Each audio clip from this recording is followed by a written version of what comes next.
All right, guys. Welcome back to another live show. Hope everyone's doing good.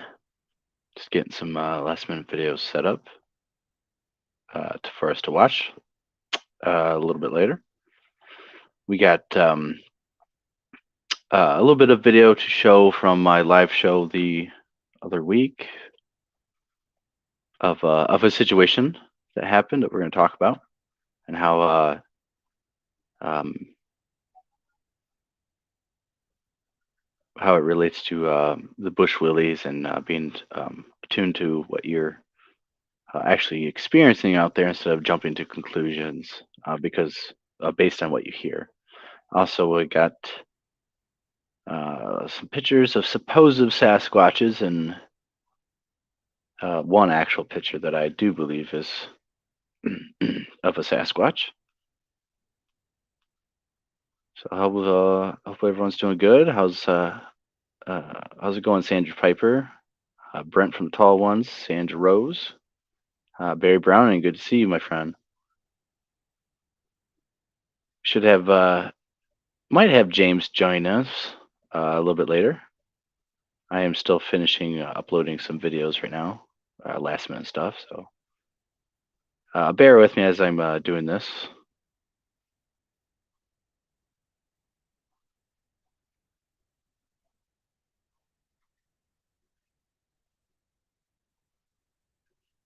But yeah, I had a pretty good night last week out in the field, live for oh, 3 hours or 3 hours and something minutes out there. It's not too bad. It was a little cold at 26 out, but not unbearable.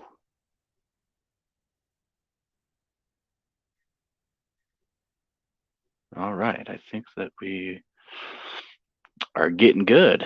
Um, but no, not much activity actually happened. There were some things that we heard, but without any further things going on. It's just speculation and most likely animals. Um, but I did come to the spot.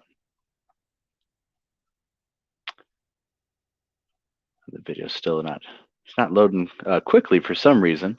But I came to a spot where I was at this lake, and if you guys are watching live, basically, I was just sitting out there recording, and all of a sudden we got this huge splash in the water, pretty decent size splash that I'm not sure if you guys heard it or not, but I started to record with the night vision and trying to use the my camera phone to be able to show you guys, which it actually did show up pretty good. I was surprised, but again, we heard splash, and it was in a different spot on the lake, and at first, it kind of shook me pretty good because I wasn't expecting it, and it really did sound like something being thrown in there pretty good. But of course, you just got to keep a cool head and stuff, and continue to film and try to figure out what's going on. And we heard, of course, another splash, and uh, even seen the water ripple where it actually impacted and stuff. But then my camera actually died, and I had to hurry up and change batteries out of my night vision. And then we started filming again, and was able to actually see another splash and determine actually what it was. And we're just waiting for that last little video to load up. But I'll show you basically the two videos. Yeah, and pretty much it was either a beaver or it was an otter. And it was pretty loud. I do know that there are beaver out there. I have seen one out there for sure swimming in a different area, and then there are evidence of a beaver in this area a couple of years ago because there's a bunch of chewed up tree marks and stuff where he was making some progress, but there's no fresh ones and all of that is old and weathered and stuff. So he's not in the area and doing that. At least that particular beaver wasn't. But I think it was an otter, and we're gonna get this loaded up.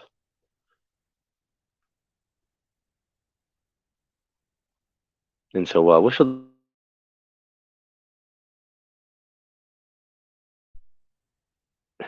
show the video. And at first, I thought it was almost like a fish, but there's no. It's not warm enough, and obviously there's no bugs out and stuff. So okay, it's almost done about.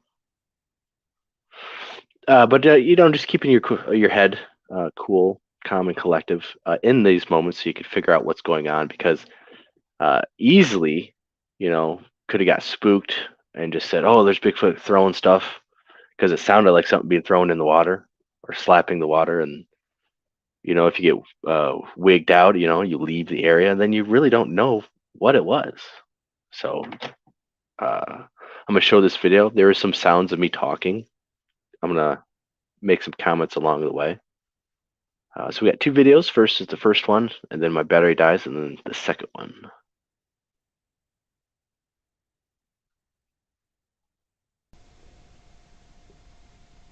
Oh yeah, duh.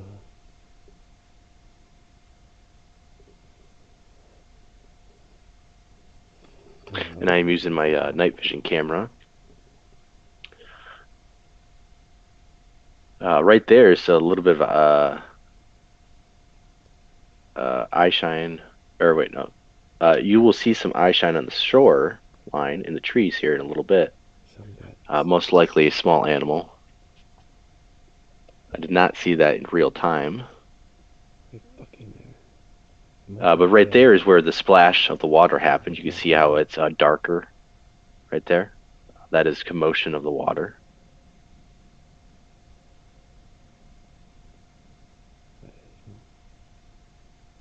Right there, that flash of light was a little bit of animal eye shine all the way across this lake on the on the shore.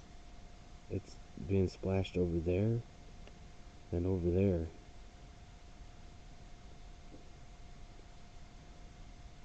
Oh, And at first, at first I'm not sure what it was.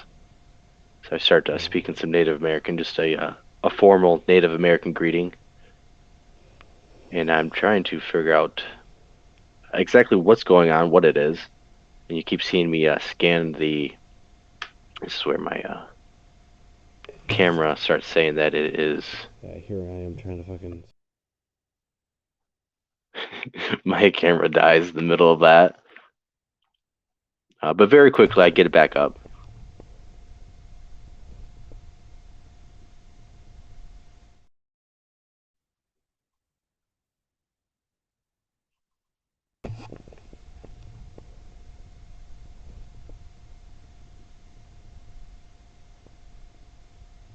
Get it back up, and then we'll see another splash that actually happens on camera. Okay, I gotta adjust the light a little bit.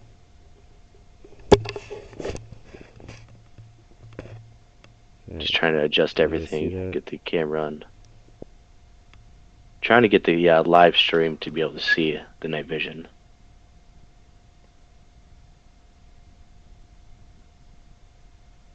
I'm trying to scan the woods, the wood line too, and the water in case anything was thrown or beaver slapping or I whatever mean, it may be. there's no bugs out to even eat. That's when I was determining that it's not a fish jumping out of the water. It's not the right temperature or season. It's right fucking there. Yeah.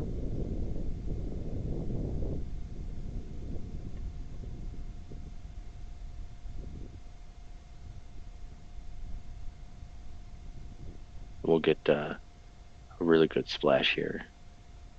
in a couple moments. What's that? You can actually see it right there.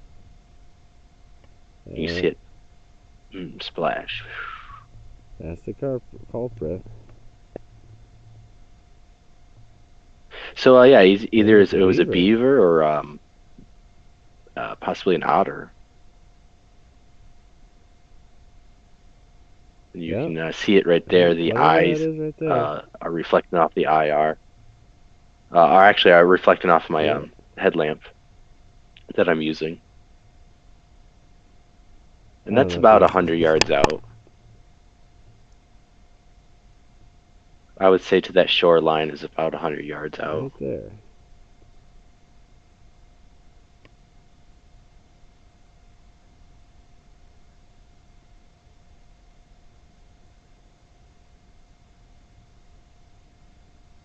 Just floating across and stuff. So that's why you kind of have to, be calm, cool, and collective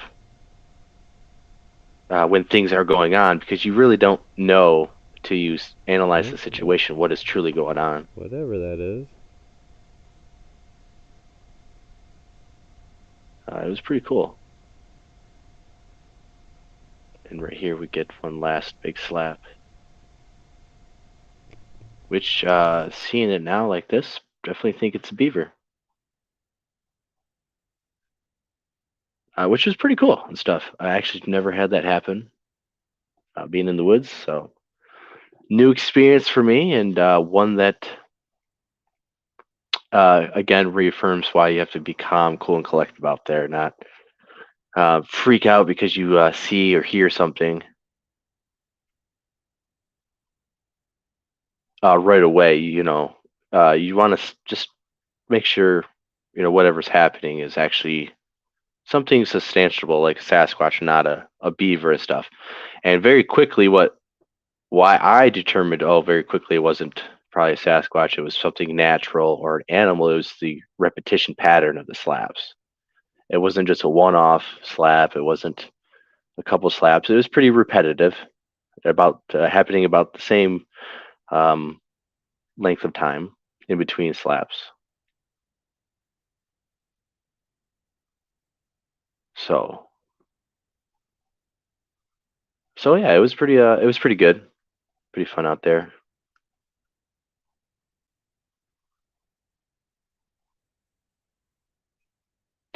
How's it going, Jeff from Pine Island Research? Got Flat Rock in here. I see we got Texas Jack.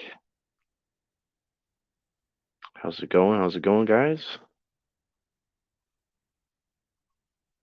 All right, I'm gonna upload some of these Bigfoot pictures if they're not all done, and then we'll jump into that. I think I'll put the link in the show. If someone wants to come on, they're more than welcome to.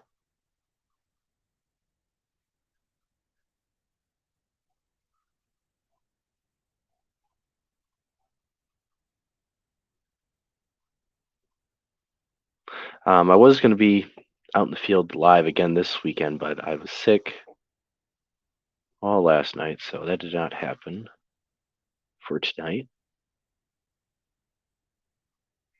I might possibly go in the field next weekend, or soon me and my girlfriend are going to be going live together from the field.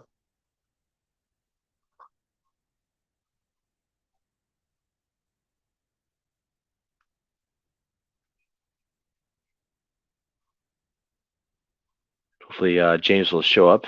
He was out in the field in another spot in Michigan this weekend, so hopefully we'll hear from him, get any results that he may have found or any interesting things that might have happened. The link's in the chat if someone wants to come on.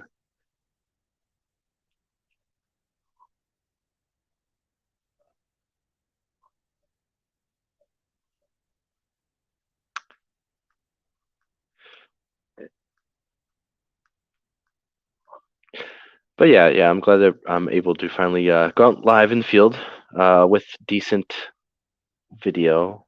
I guess it wasn't as bad as I was thinking, but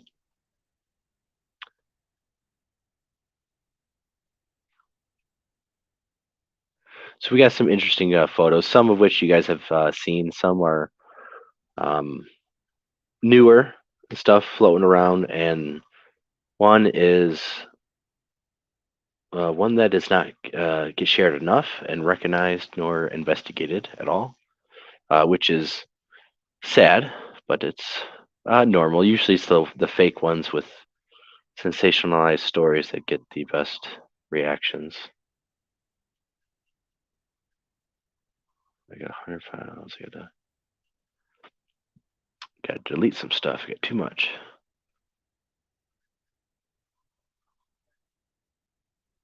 Hopefully, you guys can't hear my girlfriend snoring. She's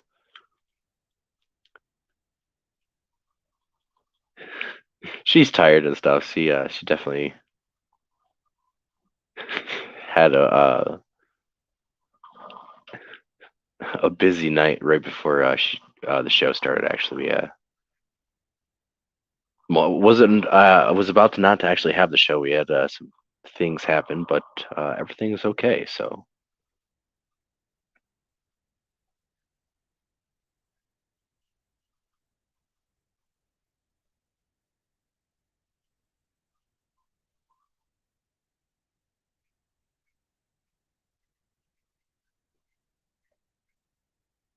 yeah, it's been a pretty crazy week and stuff. We've been sick on and off, and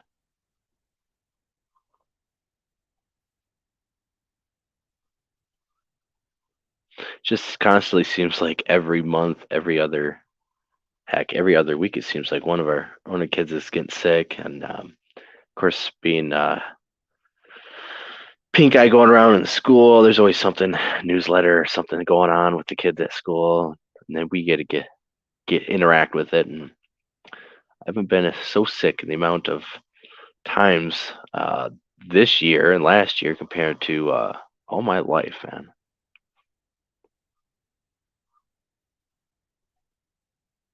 And it's just like a 24-hour bug and stuff. It's never more than that.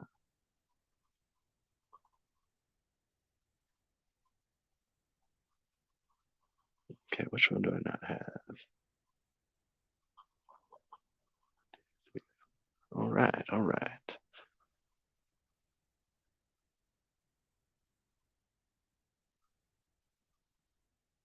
A lot of good programs and shows this week on a lot of different good channels. Pine Island Research. Jeff has been doing a lot of good shows, a lot of chill streams and morning coffees on his different platforms that he has. Uh, Hairman and Hoodwinks. Nikki's been doing a lot of good shows, of course. It's really nice to see see the growth and stuff actually, and where she's taken her channel actually is really impressive and actually nice to see someone who actually kind of has a vision and sets out and is doing it the way they want. And you can see the happiness that is being created, and that's probably one of the most wonderful things to see. The big smiling faces on the people that we watch.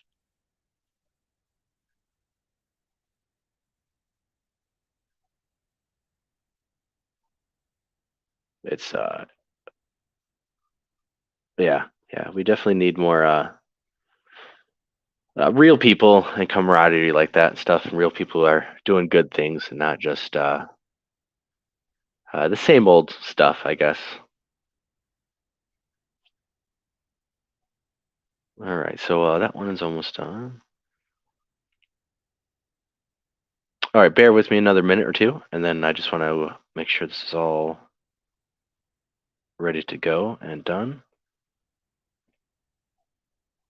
All right, so we have that one. Get this one.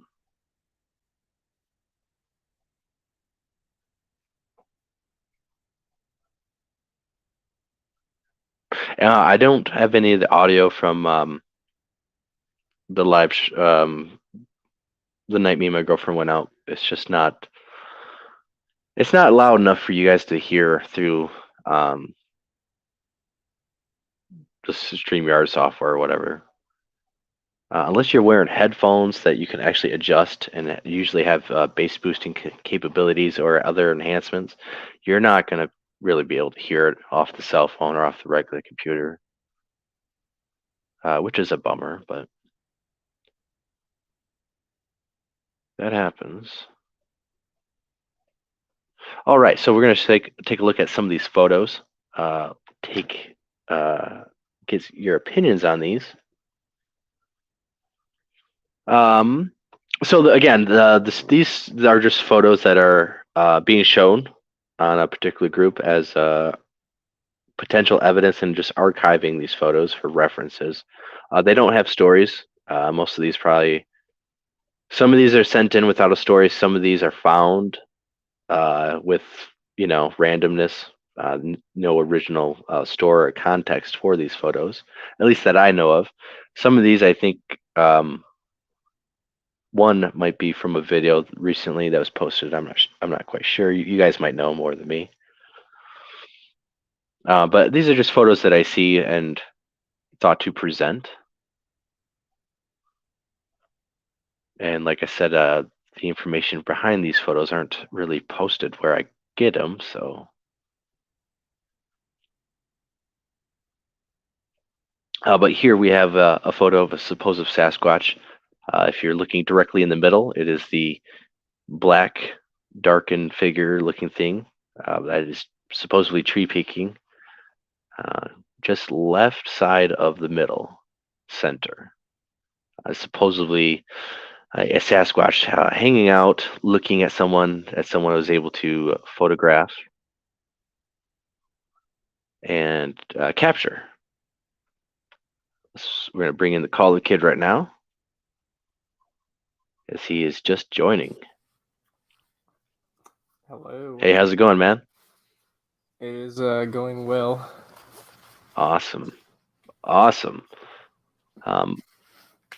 Let me go over this photo one more time, and then let's hear from you.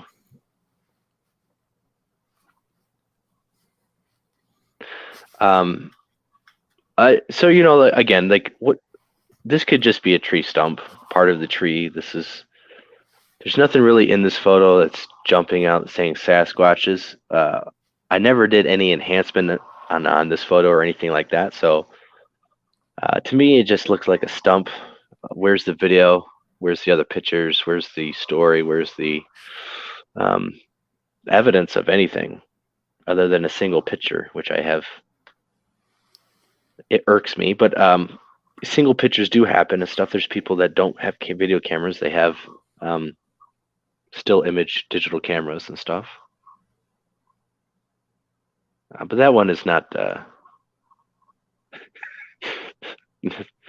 Thank you, Sandra Piper. I'm actually thinking about cutting it short a little bit and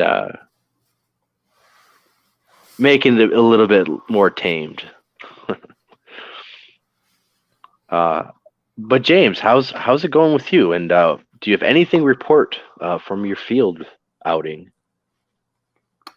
Not really. I've just been going on some hikes in the northern part of where I'm at. Gotcha. Just daytime stuff mostly. Oh, so you have not gone yet?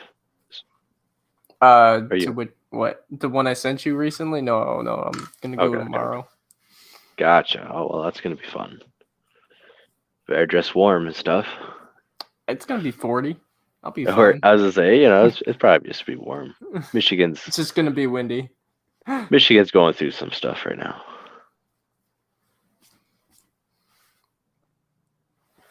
Yeah.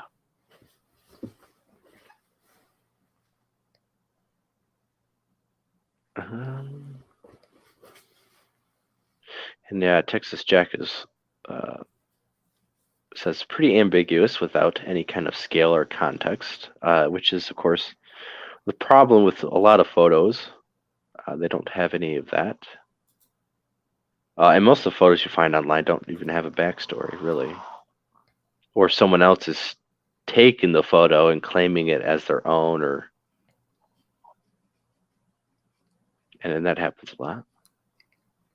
Yeah, kind Um, of just looks like I don't know. It doesn't look like anything. It looks like not even like a stump. It just looks like they look like they're seeing something type of photo, like something that accidentally shows up in a photo due to the sunlight or something.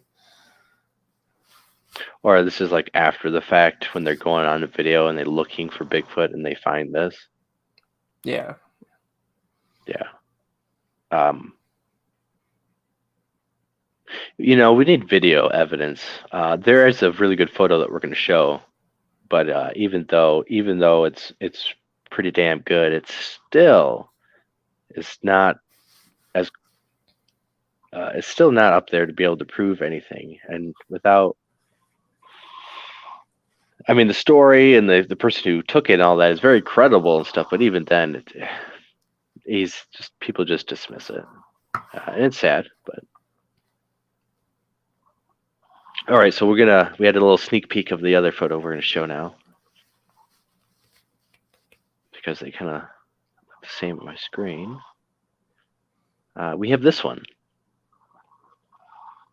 And this is supposedly a Sasquatch looking out of the bush at a person. I pulled this directly off, so the way this photo looks with the blue and purple at the bottom, someone obviously edited it and took the photo out. It looks more like a painting to me, but obviously it's probably not a painting, but it's just a really bad photo. And I don't know. Well, again, there's no context. There's no Someone just original posted without story. anything. Well, on that group, it's just posted. I mean, which never. Group? There's too many out there. Yeah. It does look different shades of green and stuff. I'll give it that. It's a different shade of green. It definitely looks something other than the bush, but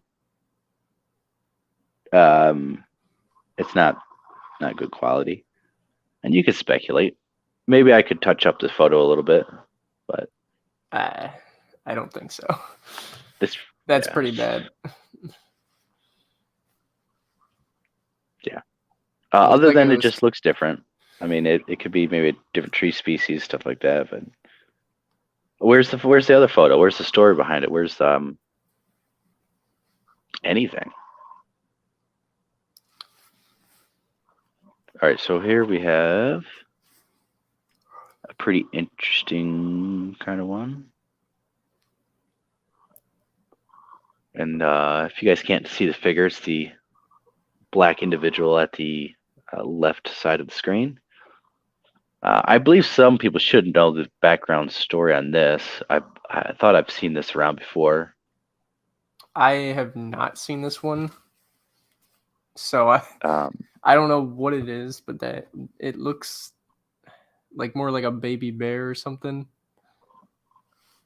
It's definitely like the right silhouette and kind of what we're looking for.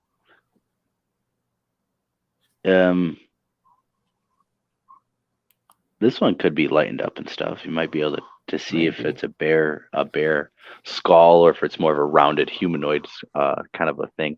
It could be a person in a costume. The lighting's very dark. Trail cameras can be. Trail cameras aren't. To me, they're not great. They're not reliable because again, unless they're taking video, which most trail cameras can just take video now. They don't need to take pictures. Because video cameras are, however many frames per second is how many photos is being took. So there's no need for just a single photo anymore. The weird thing about this one is it says it's from 2019, but the graphics of this trail camera and stuff, and the lighting just doesn't make it seem like it's 2019 technology. You're saying it's like bad or good? It looks like it's an older. It looks shitty for 2019 on a trail camera, for something that close. Because most of them have IR cams, and Well, it's sometimes not completely the dark. older trail cams, like you can have the time scale on it go up to however you want. Like they don't stop at a certain limit, so it could just be an older one that just Next yeah. time, man. Next time, you can jump on.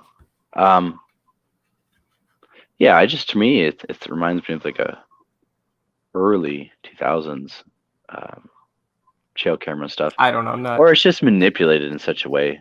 Maybe it's edited. Yeah, I don't know much about the trail cams and how good they look and how bad they look.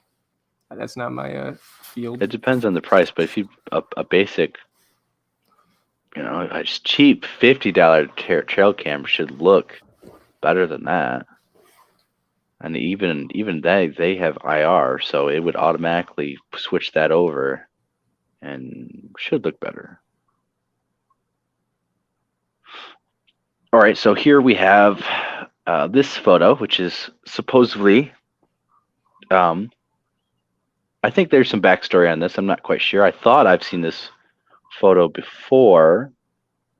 If someone out there knows any information on this, that'd be gladly appreciated. But there were some things that were basically it was asked, "What do you see in this photo?" And I'll ask you, James, what do you see in this photo? What does everyone see I have no in this idea. photo? What is that thing in like the middle? Is that like a shed? Yeah, I believe that it is like a chicken coop or something like that, or it's behind some debris in someone's backyard. It just looks like way too big to be anything. I have no idea what I'm looking at. Or wait, what the? I'm seeing like multiple like heads, if that makes sense. Now that I look at it, similar. What does everyone else see out there? What's some details about the clothing?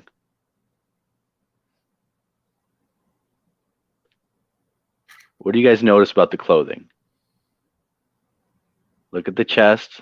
Look at the lines of the clothing. Look at its right arm. Can you show what you think the right arm is? It would be our. If we're looking at it, it's going to be on the left side to us. Let me jump back over there. The left side. So if you're looking at it right now, the left side of it, look at the arm and look at the clothing. Now look at the right side of the photo's okay, I see arm now. Okay. and look at the clothing. Yeah, the thing that on the right side of the arm, it looked like that was the head at first. When I first saw it, it was like a giant head. I was like, what the heck am I looking at? But now I see it. I wish I could have a laser pointer thing so I could point to what yeah, I thought you had your mouse, so you could like hover over what you were talking about. Or are you on your phone? I'm on my phone. I could jump on the computer, do it real quick. That's not a bad idea. But I'll tell you guys real quick. If you guys notice the clothing, our first few things that actually pops out to me is the clothing. If you look on the right side, it looks like it's wearing a jacket or something, and then the line of the clothing goes down, right, as you would zip it up. The left side, as you move across, you see that it looks to be ripped up of some sort.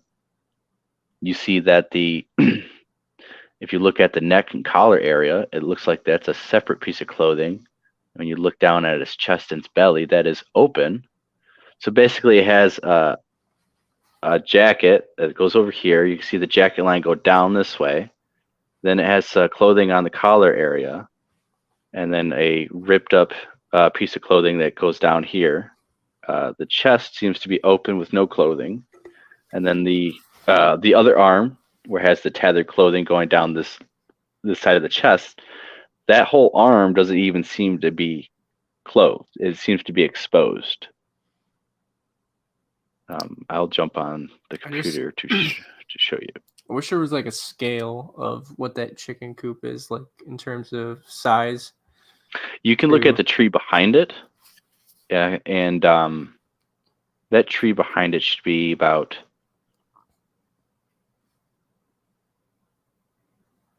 I think it is a pine tree, I believe. And by kind of guesstimating and stuff, that's probably, like this bit around, maybe a little bit bigger. I meant in height, but yeah. So, well, that's for width and stuff. So that's probably maybe 8-inch diameter. It's a couple inches across from there. So you could, if you had the tools and stuff, you could scale it and do it like that. But if you could find the exact measurement of that tree, how wide that tree is, you could actually take that measurement and then you could measure the whole thing based off that. But still, that would be a little bit off because that's not directly measuring the creature or the person or whatever this may be. But if you guys notice, what I'm seeing is if we are looking at the right side of this photo, our right side, we see that it's holding something. It has a jacket on for clothing. We see along the collarbone neck area, that's a piece of clothing. And then it seems to be shredded, and then that arm is exposed with the chest and stomach area exposed or something. The jacket and the collarbone and the jacket part, this collarbone part, and this part are either ripped up in one attire, or it's separate clothing on this creature, and it's ripped up and it's not covering him fully. Then the other arm on the left side of the picture, the arm doesn't seem to be clothed at all. If you look at the jacket part of the right side and the left side of his arm, they don't match up. They don't look to be that arm is exposed. There's no shirt, there's no jacket over the shoulder and covering the arm like on the other side.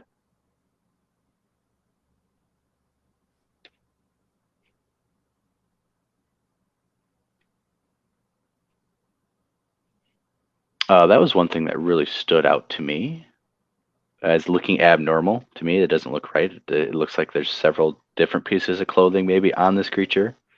Maybe possibly has a half of a jacket on, a little bit of a collar piece of a shirt or something that's, ripped up and hanging down this way too.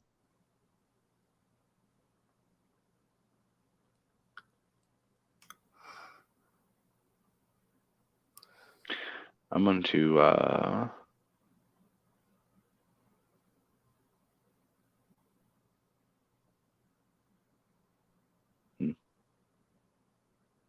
but anyways,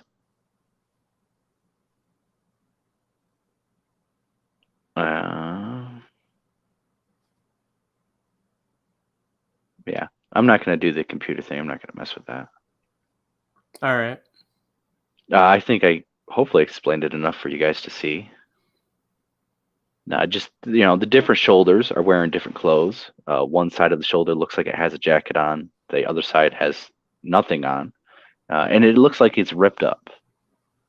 I mean, that doesn't look like a normal jacket. It doesn't look like any kind of normal clothes. That would be across the collarbone neck area, ripped up on the one side, and exposed with the shoulder and elbow forearm area. It's pretty interesting.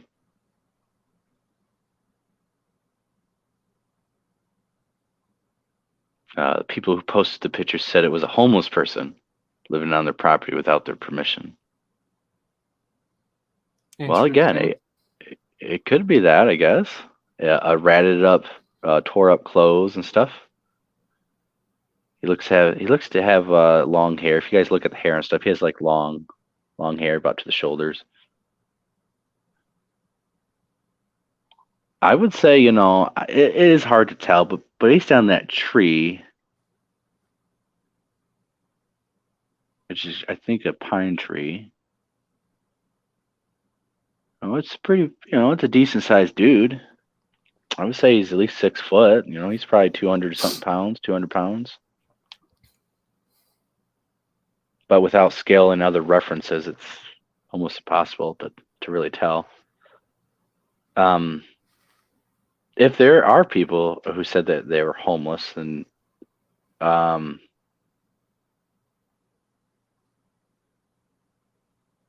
there should be more photos. I'm guessing if they're um, saying it was a homeless guy, well, where exactly is this? Because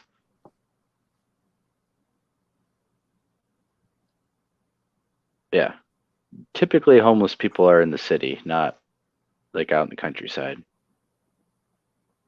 or roaming in the woods. Typically, most homeless people are actually in the cities, stay in the cities, and survive that way. Um, but if they are talking about and stuff, then hopefully they would show more photos and actual measurements of things, so they could actually show us that hey, it's just a normal person. As easily as going to that tree and taking a measurement out there, measuring the trap system that they have, which I didn't mean to do that.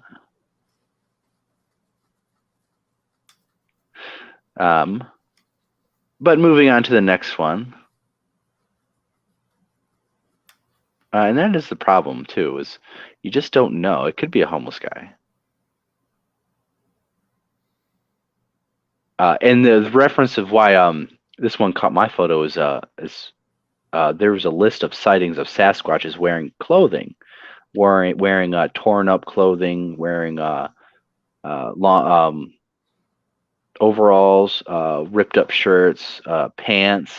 Some of them had blankets on them, uh, furs, animal pelts and stuff, wearing as clothing and stuff. So that's kind of where this photo came from, showing that maybe it's a possible Sasquatch wearing this torn up clothing that has been sighting. People do cite this. There's Sasquatches taking clothes off clotheslines and then running away with these clothes and stuff. So there are actual sightings of Sasquatches wearing clothes in the wild and stuff.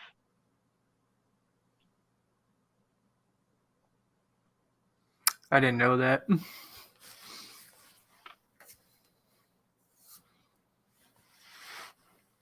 Yeah, there's they're not just all covered naked out there. Some of them are, emulating us, I guess. All right, so here we have the last set of photos, which come from Michigan, come from actual a data miner, Val Savala. He was here in Washtenaw County in 2014, I think. Anyways, he had a digital camera and started feeling stuff. They started were looking at stuff. Him and Bob Daigle, another researcher, and basically he started snapping photos around, and he snapped and then actually had visual sighting with this creature, and started taking more photos and stuff. Took another photo, a really decent photo, I think, and this is what he captured, and this is right here in Michigan.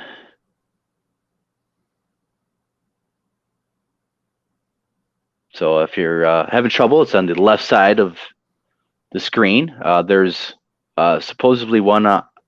There's one on the tree, looking at Val, and there's one and the smaller tree to the right. It looks all black. There's a figure that's trying to hide behind a smaller tree. But as we take a zoom in, we're going to take a zoom in look at the creature on the tree, which was an auburn kind of reddish color. Right there, you can actually see actual face details. You can see that the hairline, and as we zoom in a little bit more and enhanced it a little bit, you can actually see the eyeballs. You can see a face. You can see how the arm and elbow are gripping the tree. And this was a single photo that Val got. And Val, after seeing I believe he's seen the creature on the ground.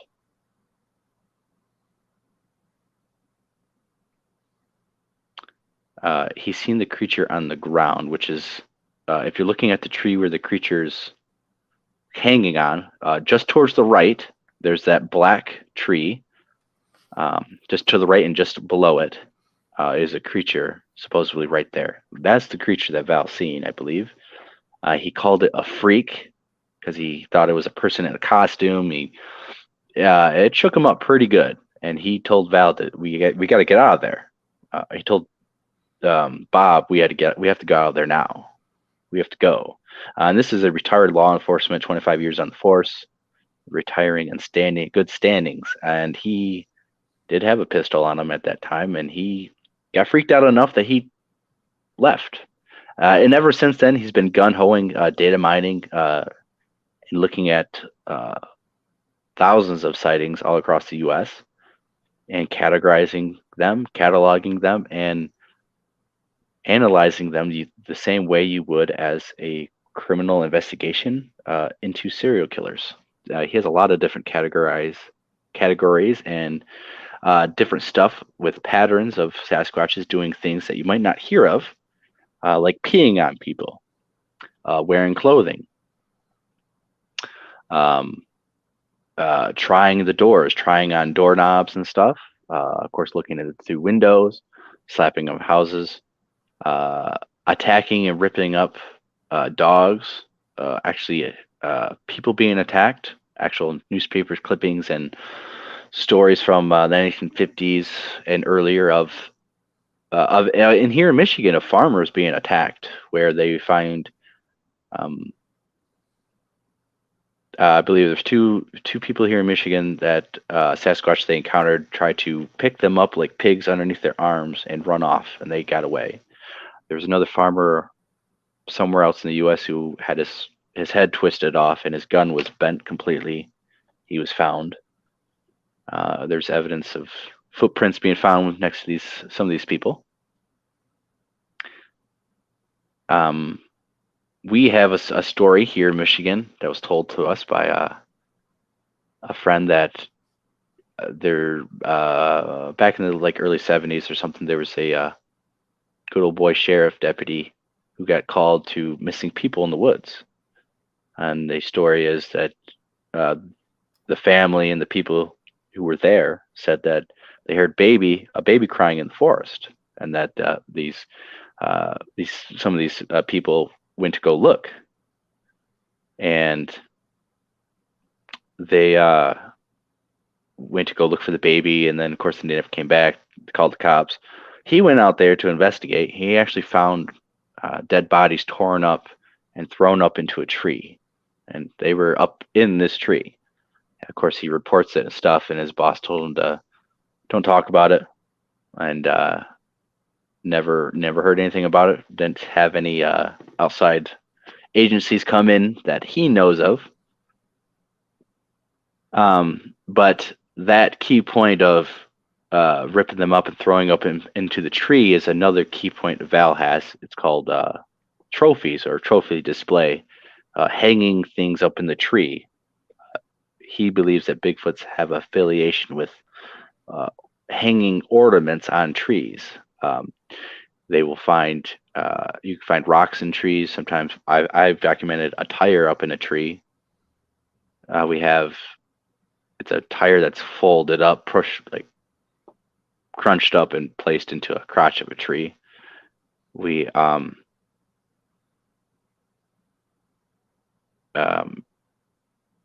dead animals, dead dogs, stuff being thrown up in the tree, property destruction of stuff.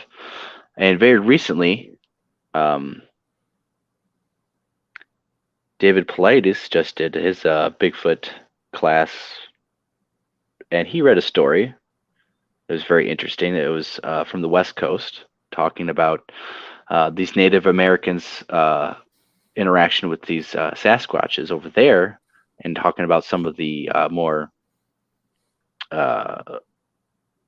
bad situations that can happen. Basically, it was along the lines of Sasquatches don't like to be disrespected, don't like to be messed with and stuff. And the story was somehow they got disrespected in such a way that they started to kill these young brave warriors, young natives, by popping and twisting their heads off, by grabbing their ankles and slamming them up against trees and slamming them on the ground, um, and ripping them in half, and then and also tossing them, grabbing them by their ankles and tossing them um, up and over a Douglas fir tree, which is pretty tall. That's we're talking like 200 feet tall. So that's um, pretty interesting, and does have some correlation to stories that we have here of this, and what Val is finding of this trophies of them throwing stuff up in trees. We have that story from the cop who says that they found the dead bodies thrown up into the tree. And I know that that person has never heard any story from David Paulides about people being thrown up in trees. And that story that he said he relayed as pride was one that many people had not heard. I have not heard that particular story, but if you dig, maybe it depends on what it is. But I can't deny that he actually puts the work in and does stuff, and does put a light on people who go missing, whether or not if it's natural causes or something other than the official story. But yeah, it's weird. It's freaky. Yeah, that's like grabbing you, James, and tossing you up over any tree that we have here in Michigan. Oh, awesome. just grabbing you, just chucking you over the tree. And if you honestly think about it, that physically, if you have the strength of a gorilla, which are about 500 pounds, and then you take something that's almost roughly twice that in terms of like body mass and muscle capacity, that we assume and probably estimate that's not out of the range. Taking a 200-pound, if it's 20% of your body weight as a Sasquatch, that might not be that much.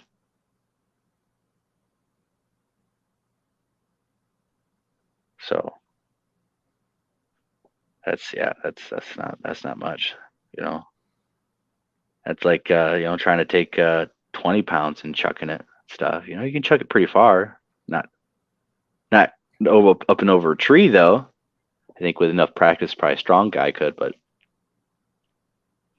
yeah.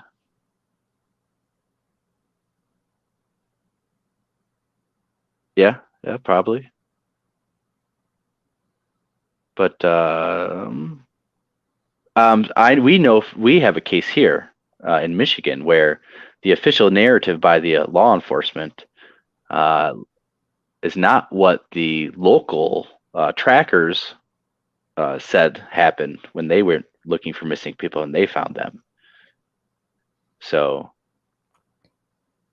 I do believe 100% that some of these cases, if they're found with anything that they don't want reported to the public, it's not going to be in the official report. They are going to hide stuff. We do see, in fact, that the parks and the agencies that run those parks nationally, the national parks, are hiding missing people cases. They are hiding the numbers.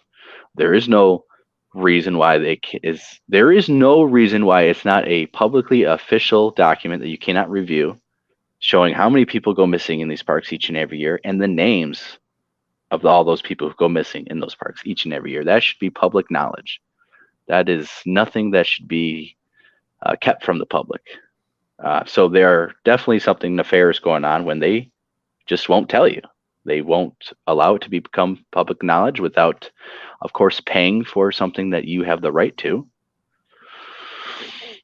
No matter if Dave is completely wrong, that fact alone doesn't sit well with me. That seems weird. They should have all the data of all the missing people, names, ages, locations, the basic what happened, so they can help find everything.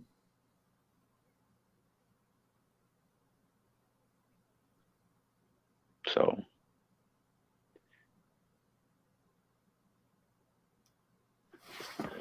I 100% guarantee there are cover-ups on some things. I'm not saying everything, but on some things that have happened, yeah, because that's what government does. That's what they always do. The FBI doesn't go looking for missing people because it's not a crime. Maybe a missing person is not crime, and not something the FBI goes and investigates. Nor do they typically send any other government agencies other than local and volunteers. Search and rescue is mostly volunteers. There's no government agencies other than local, county, and state authorities that look for a week or two and then give up on your ass. Or if it rains a little bit too much, they'll give up on your ass because, they think you're dead.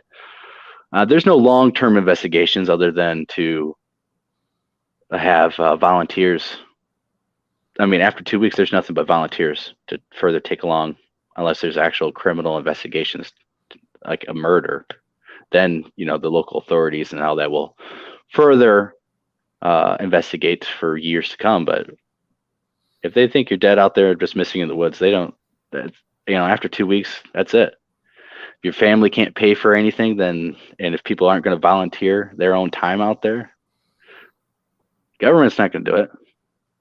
And we do know that there are plenty of missing people and missing people cases here in Michigan and other spots that are hot spots, that there are too many missing people in that spot. There's too many missing people in these certain areas that happen too often that seem to be a little bit out of the norm. In the way that some people are found. Some people and kids are found many, many miles outside of regular search and rescue parameters, which is not normal. We have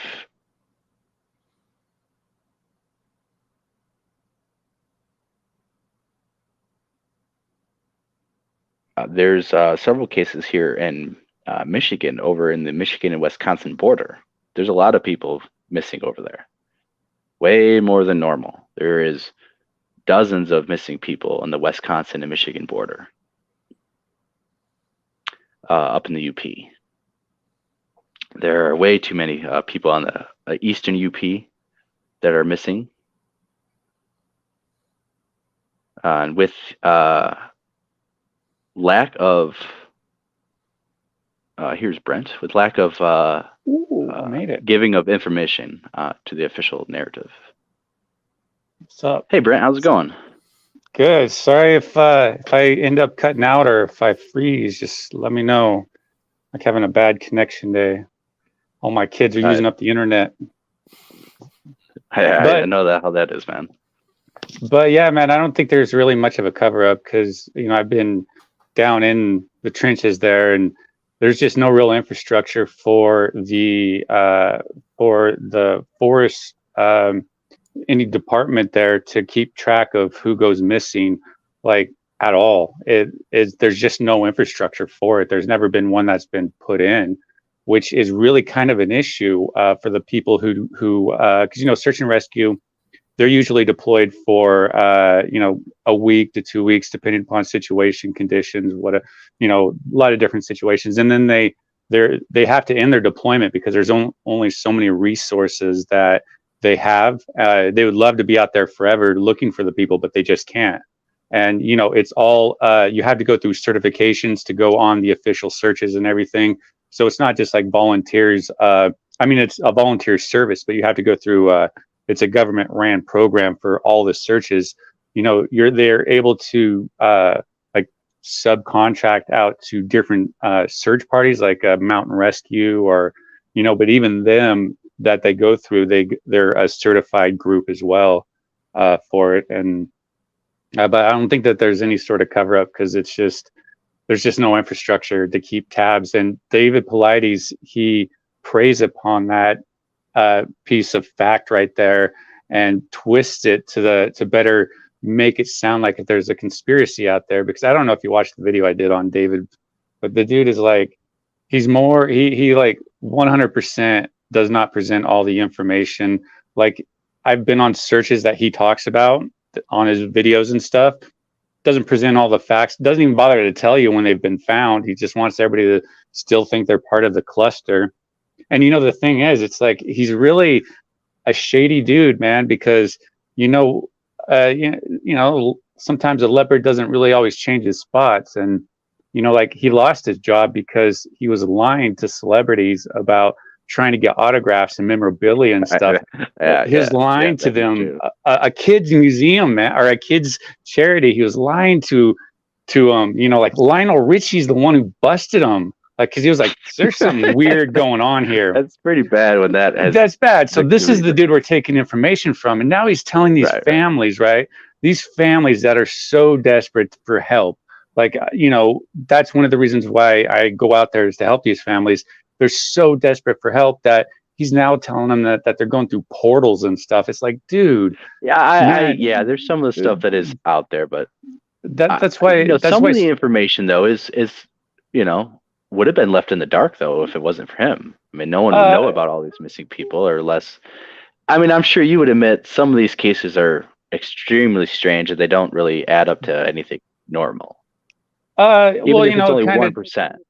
Yeah, it kind of depends upon the case. I mean, there are some odd ones. There's one that that I've been on that it's like, wow, I just don't know where she went. It's like, it's such a simple hike, right? There's a couple precarious creek crossings and stuff, and she just like up and disappeared. Like, she was a 67-year-old woman and stuff, and man, it's just like I just don't know where she went. And we've been out there and stuff, and I so think there you are have some good weird points. ones. Yeah, you have to kind of vet the information and kind of keep in mind where his background is, but you have to like look at the information too, and you have background knowledge, experience, but that is like some of these people are just missing. Like an old 60-something-year-old woman just doesn't disappear. She's not going that far. If animals attack, like it should be all right there. I have no idea, man, and it's like it's so baffling because of where she is. It's like there's like not a lot of options, for her to go. Pretty much. Not. And so common it's like, sense says there's not options. So I will give him that, and that's why I always recommend to people is always check the source. David might present a lot of missing cases and popularized it, but always check all the information, because I guarantee you, I did a whole video on it of like of just a video on him, but there's also a lot more resources out there of other people giving examples of how he doesn't present all the information, how he cherry picks facts and data and stuff, which isn't a very good reliable source for us if we're going to get information, because we're at that point we're like, okay, so what's real, what's not real? I'm not really quite sure. So that's why you got to kind of definitely anything coming from that dude, you got to take it with a grain of salt. And that's why like none of the people in search and rescue really have any respect for him, because, well, first off, he like indirectly talks crap about them, trying to say that, oh yeah, they don't need my help or want my help or something like that, like positioning himself up here. It's like, no, dude, they just you don't do anything. And that's the thing with David Paulides too, is he is making so much money off these missing people's stories. He gives nothing back to the families. He offers nothing to help with searches, doesn't offer to set up searches. I've literally done more for the missing people community than David Paulides has, like physically helping, doing something, versus just like writing a book that, sure, you get a lot of interesting stories out there that sound really cool and like, oh, mysterious, but when you look in the whole thing, it's like, oh geez. Like there's that one that did you ever see that one Diorn kid that was on it was on his Hunted one, Missing 411 Hunted, the Diorn versus like the I've watched it. So yeah, it's like one of the first stories, and like the little boy went missing, and like the grandfather was there, and some other random dude was there, and the parents were there, and they walked. I don't know. The kid just up and disappeared. Made it on there, but the later ones with it seems like a criminal thing going on. Yeah, it's weird too because like the parents divorced and they're like remarried other people. It's like a weird story. But so they went back there and you can Google this. They went back there and they got a hit of like something was buried there and why they didn't get it before. So they're like really, I guess, re-evaluating the whole thing there. I mean, they always thought they were guilty, but just didn't have the proof. Yeah, probably. I mean, yeah, anyways, that was my little rant about David Pilates. I'm really particular about like some people like David Pilates. You know, it's like I was when I got into this subject, I was like, oh man, this dude's awesome. Listen to all this stuff. And then, when I started helping the families out and started getting intimate knowledge of some of these cases, it's like, whoa, this dude's like whoa, what's up? And then you do some Google searching, read on Reddit and Google and some other forums, and you find out, oh shizzle, I'm not the only one who noticed this. And so there's like people who do like long breakdowns of where he leaves out information. I'm like, damn. Yeah, there's certainly some cases I've seen that. There's in his background and stuff, being in the police force, he targeted I think it was like gay people or something. He targeted them as a cop and stuff, which is not cool. He's just he claims like he really changed cool his ways. That was when he was younger and stuff, and maybe I could always give him that. But he was supposed to speak at a conference over here. Like a couple of years ago, over here on the west coast of Washington State, and he's like, no, I can't go. There's going to be an assassination attempt on my life there. It's like, whoa, dude. This dude's like wild, man. He's really into conspiracies. If you watch some of his stuff, he's really into conspiracies and stuff. And some of the rabbit holes he goes down, it's like, whew, man, something going on there. Yeah, I mean, like the portals and stuff. He's just could be anything. There's a particular story here in Michigan he talks about. He has information that I can't find from the search and rescue. They give a really good breakdown where it seems like he might know almost the exact area where this guy's missing, but I can't find the official location. There's no. Supposedly they followed him back to his camp that was all tore up, and then there was footprints.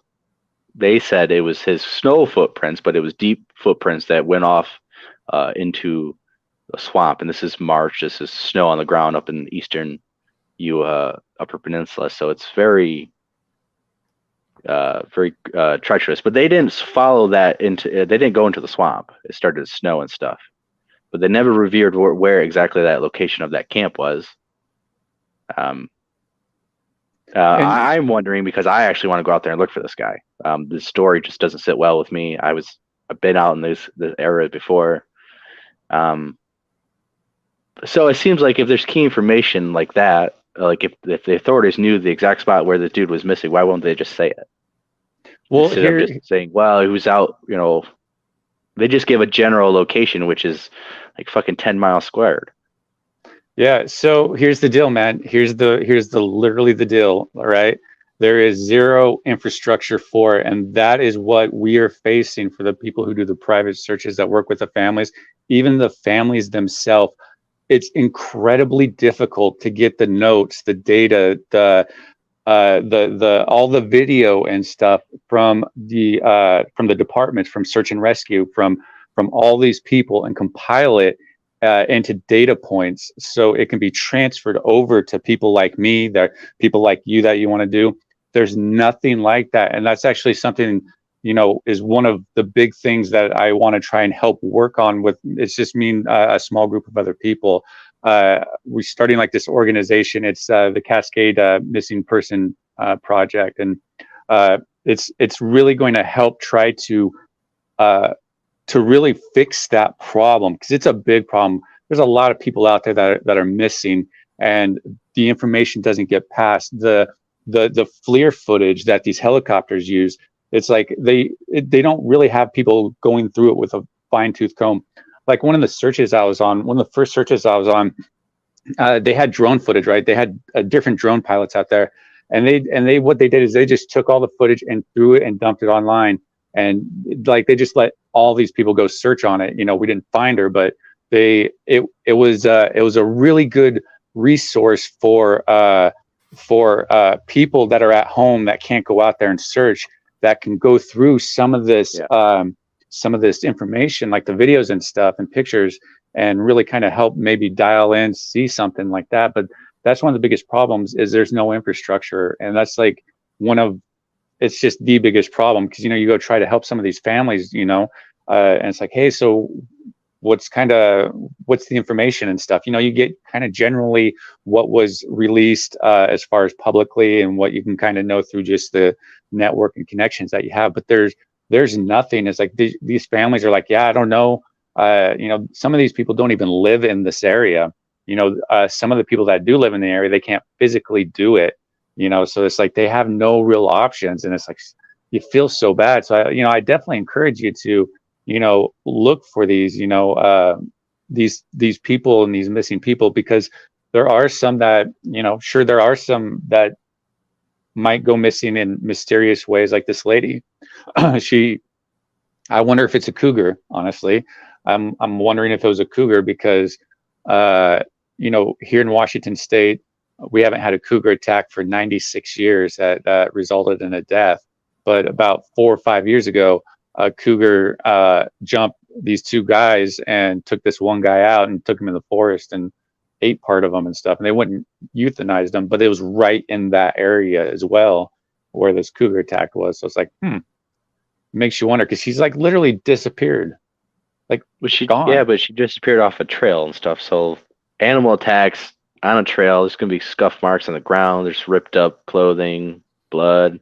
And, dragging the body, a cougar, it's going to be evidence of it, You think so, yeah. But it's so dense there, it's really dense there that, you can, a cougar, there's a lot of on the trail going down, because it's an old logging road, pretty much. That's all it is, really.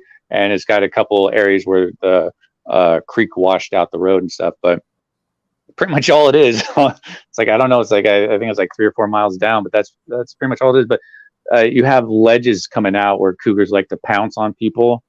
So I mean, that's actually why I want to get I need to get some hats with some eyes in the back of my eyes on the back of the hat there, just in case a cougar doesn't attack me. Never know. Yeah, you never know. We came up close to a black bear. There's cougar sightings here in Lower Michigan, actually, and a few different spots that we've been to, and it's unnerving sometimes. I guess a big cat. I think about that because I've had cats. When you mess with them so much, and they can really fuck you up, man. So a big kitty, 100-pound cat, it's like that will mess you up. Might not kill you right away, but here, I want to show you something real quick. Because when we went out Bigfoot today, I want to show you this stick we found. Yeah, sure. I need to charge my phone.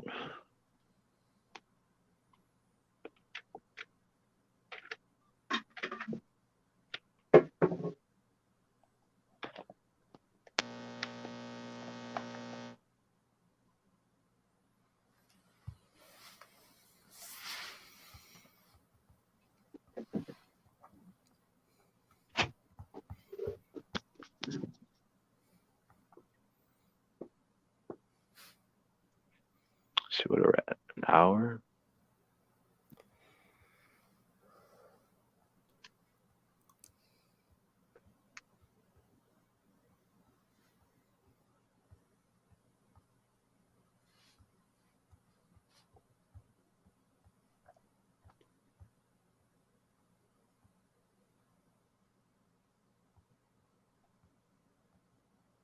Yeah, I was gonna say that before we carried off to other stuff, but I kind of feel the same way and stuff. Like if it's either it's total incompetence or it's on purpose.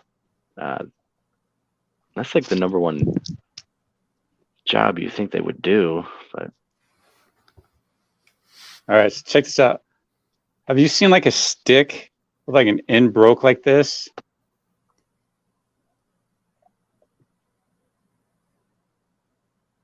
Like this is really kind of it's not cut.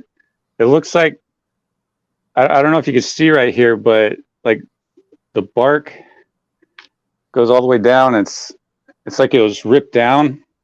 This is a little sapling right here. It's a little sapling that that was broken off and then broken and then shoved into the ground about 1.5 feet, 2 feet. And I've never seen anything broken like this on the end, because you could tell it was broken like this and ripped down because the bark goes all the way down right here. Not anywhere else. That definitely looks like it was twisted and broke off. Not. Yeah, and so we were the first ones back there, probably because the road was closed all of last year, or most of last year into the winter and stuff because of a fire that they had.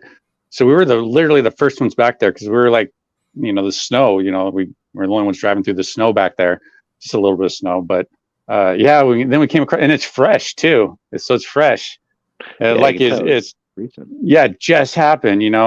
So I don't know if like something was twisted or whatever, but I've never seen and I'm pretty stickler about stuff like this, branches or whatever, twists and whatever. I'm pretty stickler about it. This was like, damn, this is wild.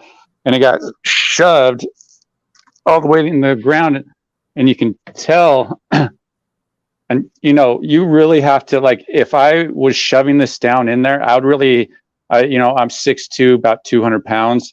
I would have to put my weight into this to get it down this much, But how far deep was it in there in the ground? About 1.5 feet, 2 feet, a little over 1.5 feet.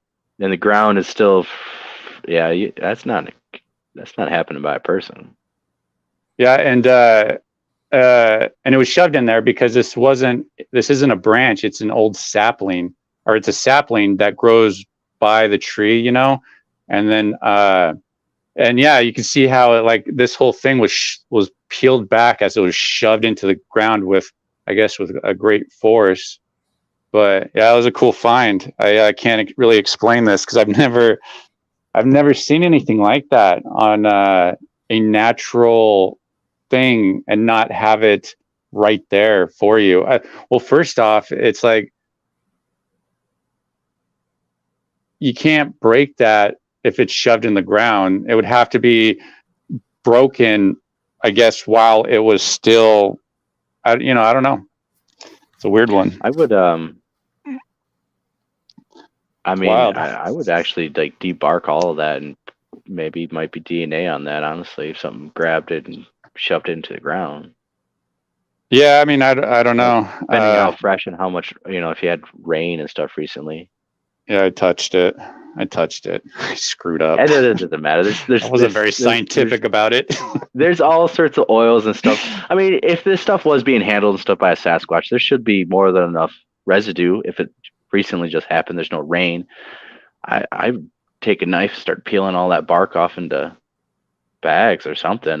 Yeah, maybe I should stop touching it and take like a black light to it or something that. Next time, remember next time. Well, I was out there. I was out there going to the bathroom. I was out there taking a whiz and stuff. So I'm out there. I'm like, whoa, what's that? I was like right in front of me, 10 feet or something. Like, oh wow, that's weird.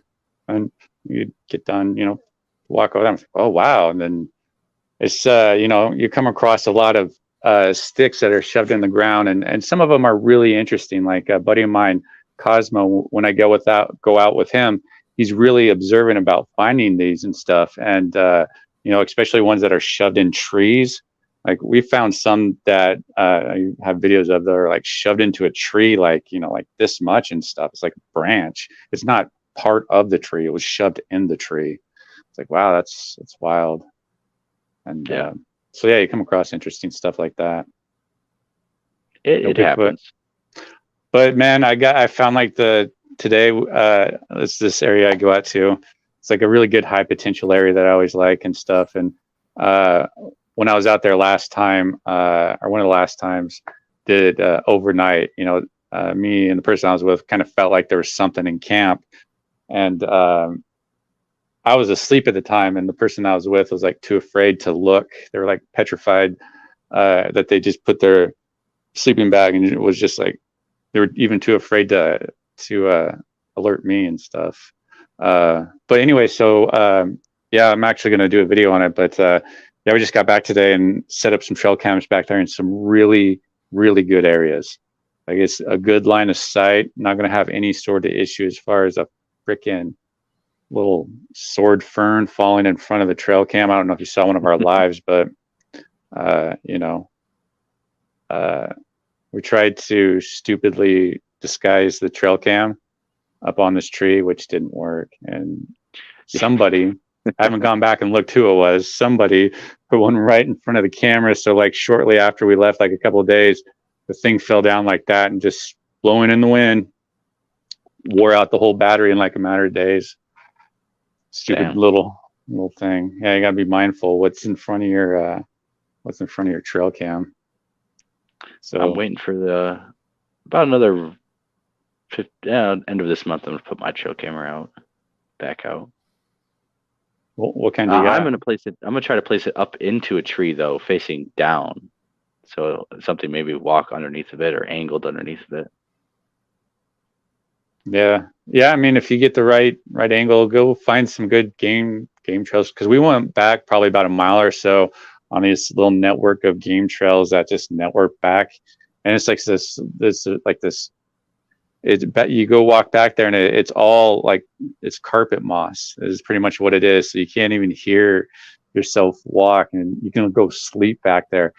Something that I was going to do when I was back there, but something that I could see them doing to cover is it's literally like a blanket. You can kind of pull that back, and then it'll pull back up like a blanket. And, if you're running from somebody, you can go run back in there, hide underneath that and pull that down, and you'll just look like a little stump. And I think it might cover your odor as well. Or, you'll just look like a little hill. It's actually going to test that whole thing out today, but I forgot. But it's a good way to. You guys have get away. You guys have a lot of lava tubes and stuff in that area, or just in the general mountain areas, I guess. But you should have karst systems where the rainwater, goes through the mountain, and there's caverns and stuff. But it should, when it pops out of the mountain through a stream and stuff. Have you ever came across anything like that? Yeah, we come across some like underground ones that come up and then go back down and stuff. But a lot of it, there's like a zillion different tributaries coming down into the river. So, there's a lot. There's not a ton of lava tubes in this area, which is really kind of weird. Because the area that I go investigate, it's the Glacier Peak volcano. It's actually one of the most remote volcanoes in, I don't know, I think in the United States or something. But it's incredibly remote. But they don't have I don't think anybody's really found a lot of volcano tubes. It's not really explored because it's really, really kind of inaccessible. I mean, there's a lot of places back there. It's never even been logged. People don't go back there probably for decades, probably longer than that, really. Those are the places I like to go. It's where you avoid the human contamination and stuff. And it takes a little longer to get out there, but man, you get out there and you come across stuff that looks like prints and stuff that looks like big footprints. You feel a lot better about those because nobody's going out to these areas or anything, just because you don't have to deal with human contamination. I'm not saying people don't go out there, but they really don't.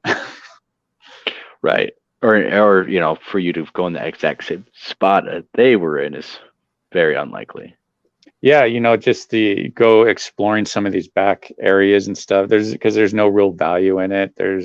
It's scary. It's actually hard to find people to go back out there with me and stuff, just because some of these areas are so remote. There's no cell signal. Trees are like ginormous. And it's like I took my son camping out last time I'm doing this too. By the way, I took my son camping out back in that area. A freaking tree was over the road. I'm like, we're pulling, and it's just like this one little road, that's like, you have like the grass and stuff coming up in between, there. I'm like, oh Jesus, because we went camping there and we did some stuff and sub trail cams and didn't get anything, but had some interesting knock experiences out there. And Yeah, then we went to leave and the freaking tree was covering the road. Luckily, it wasn't that big of a tree. I wish I would have got it on video, but I was just really, when that happened, I was just like, ooh, we need to get out of here. Like, I don't know, parent mode really set in at Yeah, that point. parent mode. I know I'm that like, we feeling. need to get out of here. And I'm like, no, you stay in the car. And I went out there and I did a brief look, like I was looking around and I didn't see where the tree fell. Not saying Bigfoot put it there, but I was like, damn, that's the last time I'm doing that. I'm literally last time where I can't get a cell signal. I'm not taking my kids anywhere where it's a one way in, one way out again, just from that last experience. So it was a good learning experience. Unless you bring like a chainsaw or something, yeah. Yeah, which I didn't have, I didn't have it all. It's like, I'm lucky it was just a small enough tree. I was able to pull enough sides so I was able to drive around. Some of those trees, man, they're huge. Huge. I don't know, man. Maybe that was a sign. You said you had possible wood knock, right? So yeah. I mean, some interesting knocks and thumps out there, and it was an area where we've had a lot of different experiences. Actually, that's where we've had the back and forth wood knock, experience with somebody else, another group of people. So yeah, it's like, in my opinion, if Bigfoot's anywhere, they're kind of back in that area. It's where a lot of reports come from. I actually did a standalone Monster Quest episode back there. It was like a hour-long, special premiere. It's like called Giganto. You can find it on Vimeo. Yeah, Vimeo. Something like that. Yeah. Anyways, that is like looking for a needle in a haystack there, though. I mean, you are literally on a mountain wilderness looking for a needle in a haystack. I think you have a lot harder time possibly than what we have in Michigan because we don't have this mountain range wilderness stuff, but we seem to have them coming closer to civilization. They're on the fringes of cities. Like they're around in places where no one would think a Bigfoot is. I might feel like that's a little easier time to be able to find them and get some evidence and track it, like what side of the mountain you're gonna go on today and stuff like. Yeah. No, you're absolutely right. Like I've tried. I've been out there bushwhacked. But I honestly think that you will find some. If you are out there and stuff, you'll probably find more untouched, untainted. They don't have this interaction. They don't.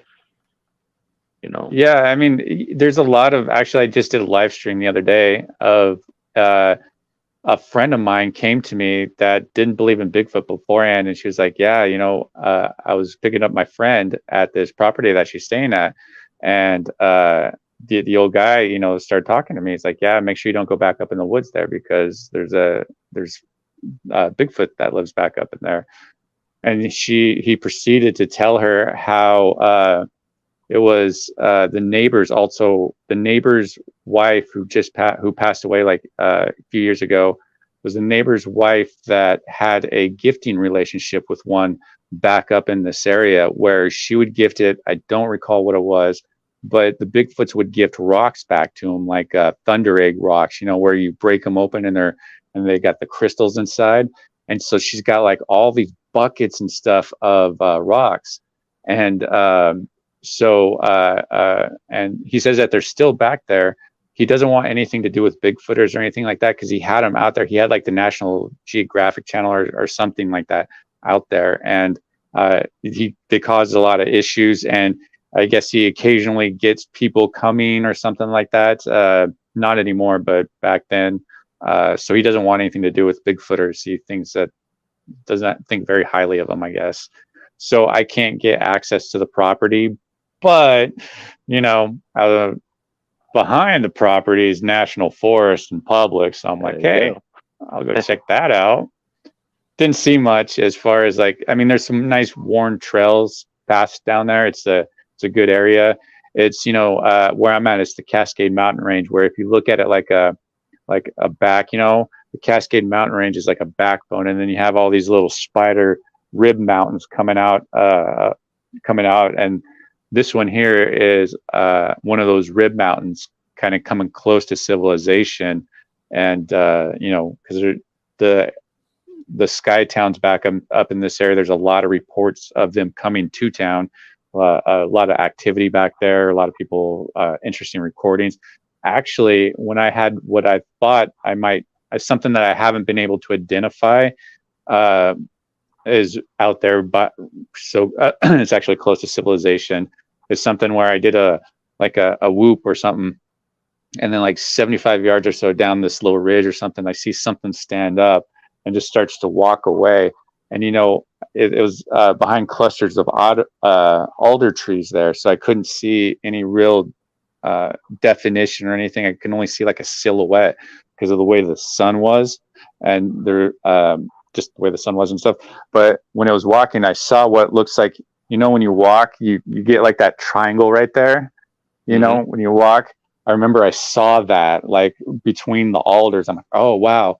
So I was up here on this ridge and it was going this way, and the river was behind it going this way. So I knew it was going this way, right? And I knew the geology of the area, of the lay of the land. So I start to chase it to try, because I figure if I can go up, I can probably cut it off. Because if it's going down this way, I'll be able to get the high ground and see it or something. But how dense it is here. Actually, I did a video on it like a few years ago, but how dense it is here. I was only able to get like 50 yards or 100 yards or so, and I wasn't able to go down there. And I was able to make my way down there. And since it's such you've seen I don't know if you guys seen the ground level here. It's like carpet moss. So it's like literally everything just springs back up really quick. It doesn't matter how big you are, it just springs back up. The only thing that really leaves an impression for long periods is if it's like if it's like an ungulate or something, where it's like a hoof, where it like punctures that actual bedding. If not, then it's like shit. Literally you can sleep on it. It's like really nice and soft. Yeah, we got some of that up Upper Peninsula. We thought we were having activity, and it was very hard to get any tracks because of the same issues. Yeah. Oh, with that picture though, the one that you're by that chicken coop. Yeah, the trap. So now I'm not saying this is the original. This is how I first came across it, and I don't know. It doesn't seem like that they're really making up. It was an off the grid group, right? Facebook group. I was in so many of them back in the day. And so it was somebody, because you never know if you're going to come across Bigfoot information, which you actually can come across good at Bigfoot information in these type of groups, especially hiking groups. But so it was, I believe that they were trying to trap either raccoons or possums. It was off the grid community, or that's where it was supposed to, but it was on their property, which is a massive property, and they thought it was a homeless person, and that's why they were setting up the trail cam, was because something was getting into their traps and like taking them out, but not destroying it like some other animals might. It was like just taking them out and stuff. And so they're like, "Well, what's going on?" And so they posted it right there. And I don't recall on what the whole follow up was with it, but that's where I first came across it. That particular one right there. Not like saying, yeah, it could be. And a lot of people actually do, believe it or not, live in the forest. A lot of that's actually why I don't really go investigate around some of these towns that have these interactions, because especially during the summertime, because there's so many people that go out and live in the forest, either with a tent long term, or some people will take RVs, and it's just a good way for them to save money, and they have to move like every 7 to 14 days or something. But some people will go live deep. Stuff too. Yeah, some people will go live deep in the wood where it's off the grid, and nobody really is going to find them or anything like that. I guess I can see that in Oregon and Washington and Northern California. I was thinking more in like other states where like there's no swaths of wilderness. Really, I mean, generally, they're just in the city. They don't. Especially when it comes to winter, like we don't have any stories of homeless people out in the woods here in Michigan. We hear stories of homeless people in sewers all the time, but Yeah, it's mostly in the winters, or with the winters, they mostly go back into the closer to the cities and stuff. This here's mainly for like summertime is when I personally notice it and stuff, is where I've actually come across some of them. I was like, oh shit. It's like, so actually I've come across some that are like abandoned, like some of those abandoned tents, abandoned camps. It's like I've come across a couple of those, like, damn, what's up here? It's like you just get kind of that look, like start looking around. It's like, damn, because that's a nice ass tent for somebody to leave there. It's like, Yeah, makes or you you wonder. might walk up on a body or something. You don't really know. Yeah. Oh, you never know out there. That's true. It's like, yeah. I mean, we looked and kind of looked around. There's no body inside, but it's a nice tent for somebody to leave. It was like tent and just other gear and stuff. It's like, huh, weird. Yeah, I don't know, man. So, Yeah. I'm glad to have you on and stuff. Yeah, and sorry if I offended anybody with my polites comments. It's I know a lot of people are like fans of them, and I know a lot of people. Actually, I just found out that I'm part of a hate group. Like, a lot of people don't like me because of my perspective and opinions and stuff, which is cool. I get it. It's all right. Well, it's called free speech in America, so everyone has different opinions on different stuff. It's why. I mean, if everyone was the same, what would be the point of everyone doing this? And I think it's good to speak out. I mean, I speak out on stuff that I don't like, and people I don't like, and people might not like me doing that. But I think everyone needs to speak out on things they feel like is important to them, or they really feel like is needed.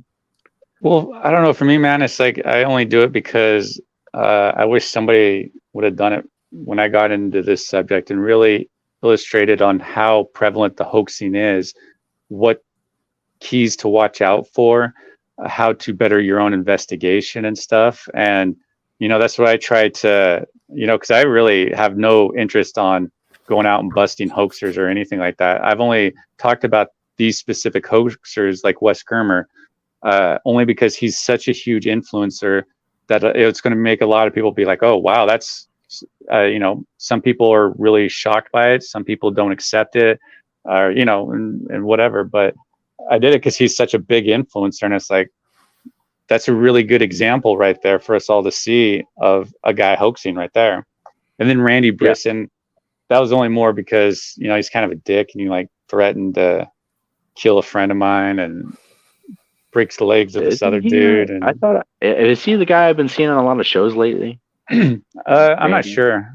He's up in Canada. He's got that really ridiculous Bigfoot head. It's the circle. It's like the Wilson ball. Literally, it's a Wilson ball. It's this perfect circle. Oh, the dude who's showing the body parts. No. Not Peter Kane. No, this dude's Randy Brisson. Yeah, he's got actually. It looks like a Wilson ball that's got some Bigfoot drew on it or something, a face on it, and it looks like it's sitting right there on a stump. It's actually a thumbnail for my Randy Brisson exposed video. Is that there? But anyways, so 3 people saw him hoaxing rock throws, like, and blaming it on Bigfoot because they were suspicious of Randy Brisson and his friends. So they divide the group out there. They're like, let's try and see if we can catch him in the act. And they did. 3 people caught him. And I'm working on another video that I keep pushing off, but I got so much good evidence as far as direct evidence to show him lying and more testimonial of the evidence of rock throws and stuff. And but anyway, so I don't really focus a lot on the hoaxers and stuff. Try to, just try to help other people dial in their own investigation so they're not, wasting their time on something that isn't Bigfoot related. And I think, I don't know, that's what I try. That's my perspective on it. Other people are like, I've heard like so many different things where it's like, oh, you're making a name for yourself. Oh, you're just jealous. Oh, XYZ. It's like literally like 10 different things are the common things that I get told for it. But, like that Wes Germer thing, that was the first, people were so afraid to talk about that. that was the first time it was posted on YouTube when I posted it and stuff, that report, just because of all the blowback and stuff. And did you know Wes Germer was getting paid before Sasquatch Chronicles was getting paid by the guy in Texas before Sasquatch Chronicles was even started? Did you know that? Yeah, see, that doesn't sit well. Paper It's like, trail. what is Paper trail of it. what is this? What's this dynamic and situation relationship there? What is that? What is that? That So here's the deal. For all you fans, not saying Sasquatch Chronicles people on there aren't real, there, because he does have legitimate people on there. It's just you got to make sure you vet out who those legitimate people are. Even then, you still have to vet them out even more. So with Wes Germer, the whole Sasquatch Chronicles thing, and I have very intimate knowledge, like intimate, and that I haven't even talked about publicly or anything yet. Kind of am, but not kind of am right now, I guess. But anyways, so he was getting paid before Sasquatch Chronicles was started. So by this incredibly rich guy in Texas, who Michael, can't think of his last name right now. It's in the video, but he's like this he's like a software designer and a really smart guy. And so here's my hypothesis theory. I think we can upgrade it to a theory now.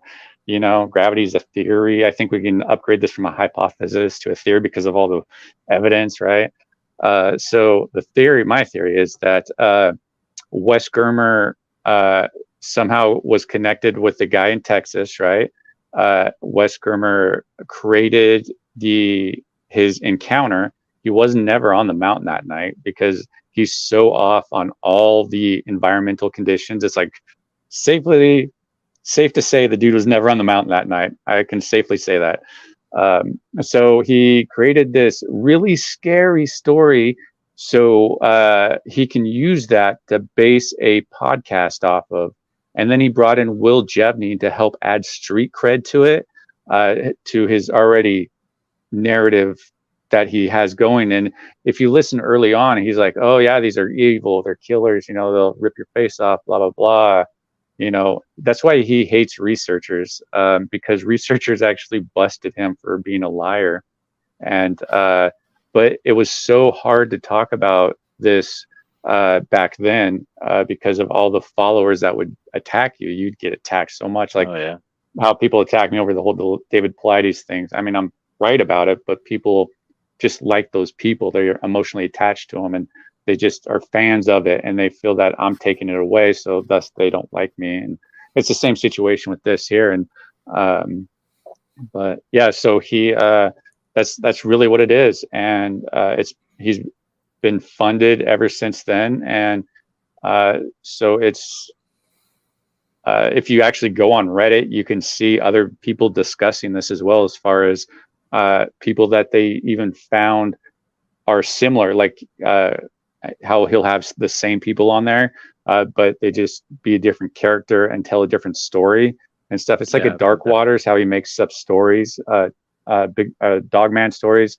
just because it's a business, right? It's a business, and that's what Sasquatch Chronicles is. It's a business that is exploiting. That's why it was created, or you think there's something else? No, 100%. Nope, 100%. 100%.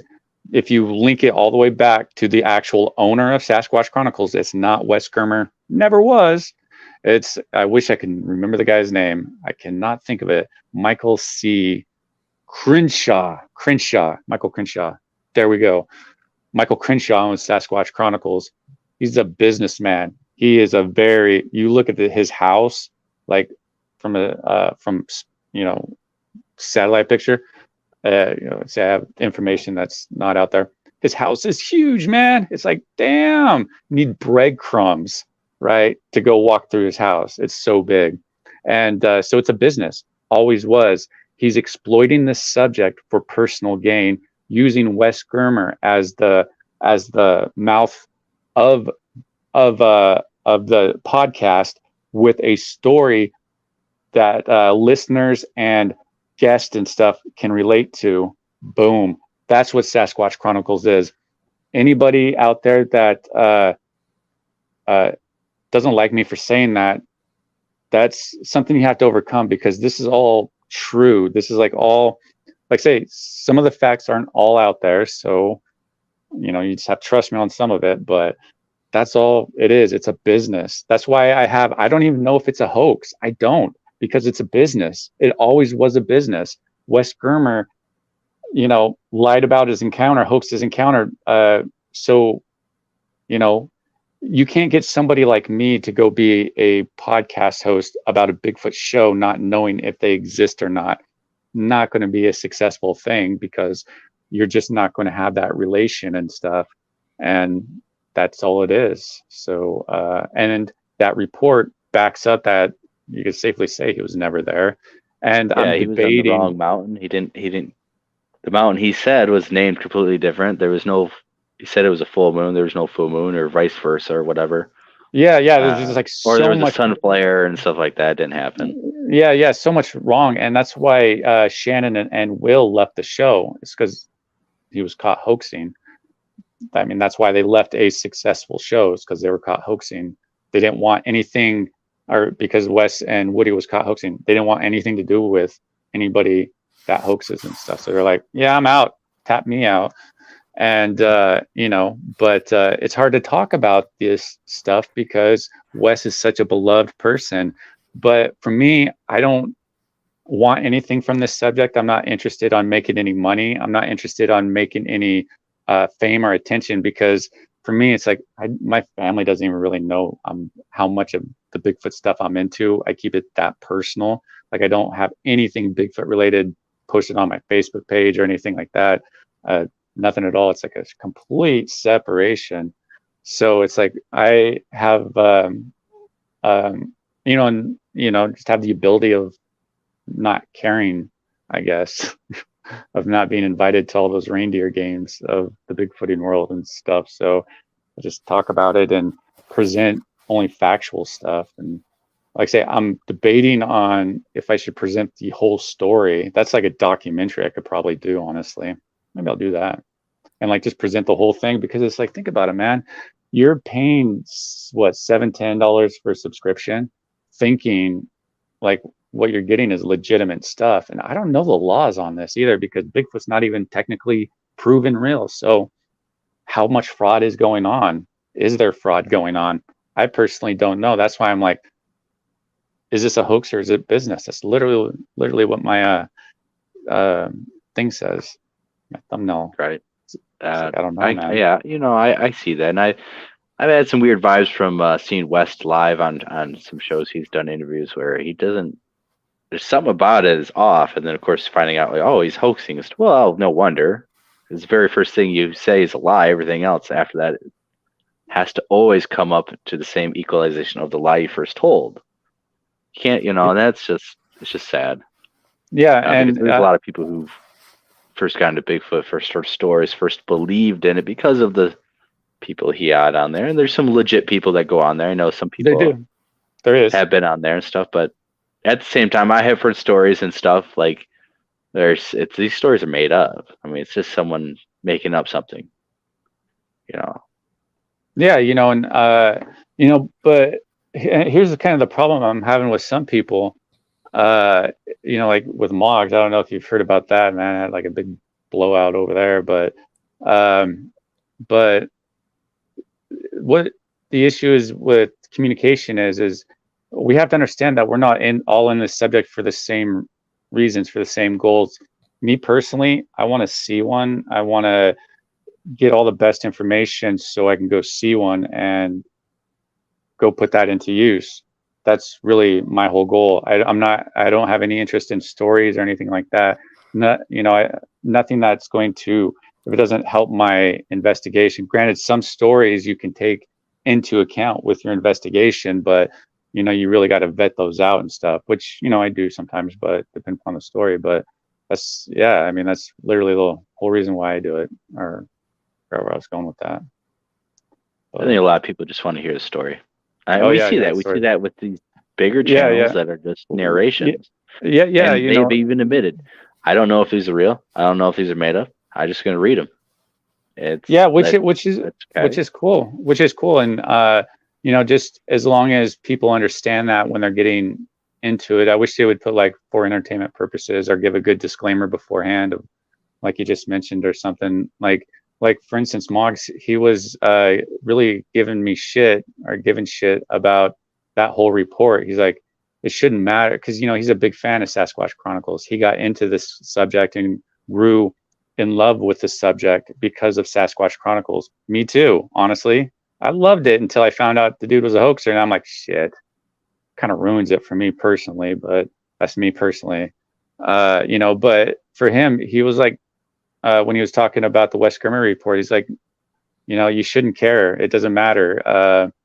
You know, it doesn't matter if he's a hoaxer or not and stuff. And that there really illustrates the difference of, you know, values of what we value in this subject. Like I value different things than he does, but the communication between us is really causing an issue to the point where I'm getting considered a dick, you know, like literally like a terrible person, because I like to talk and present this information to other people kind of that have those same values of what's factually true, what's going on. Let's get to the bottom of this. You know, we only have so much time, resources to put into it.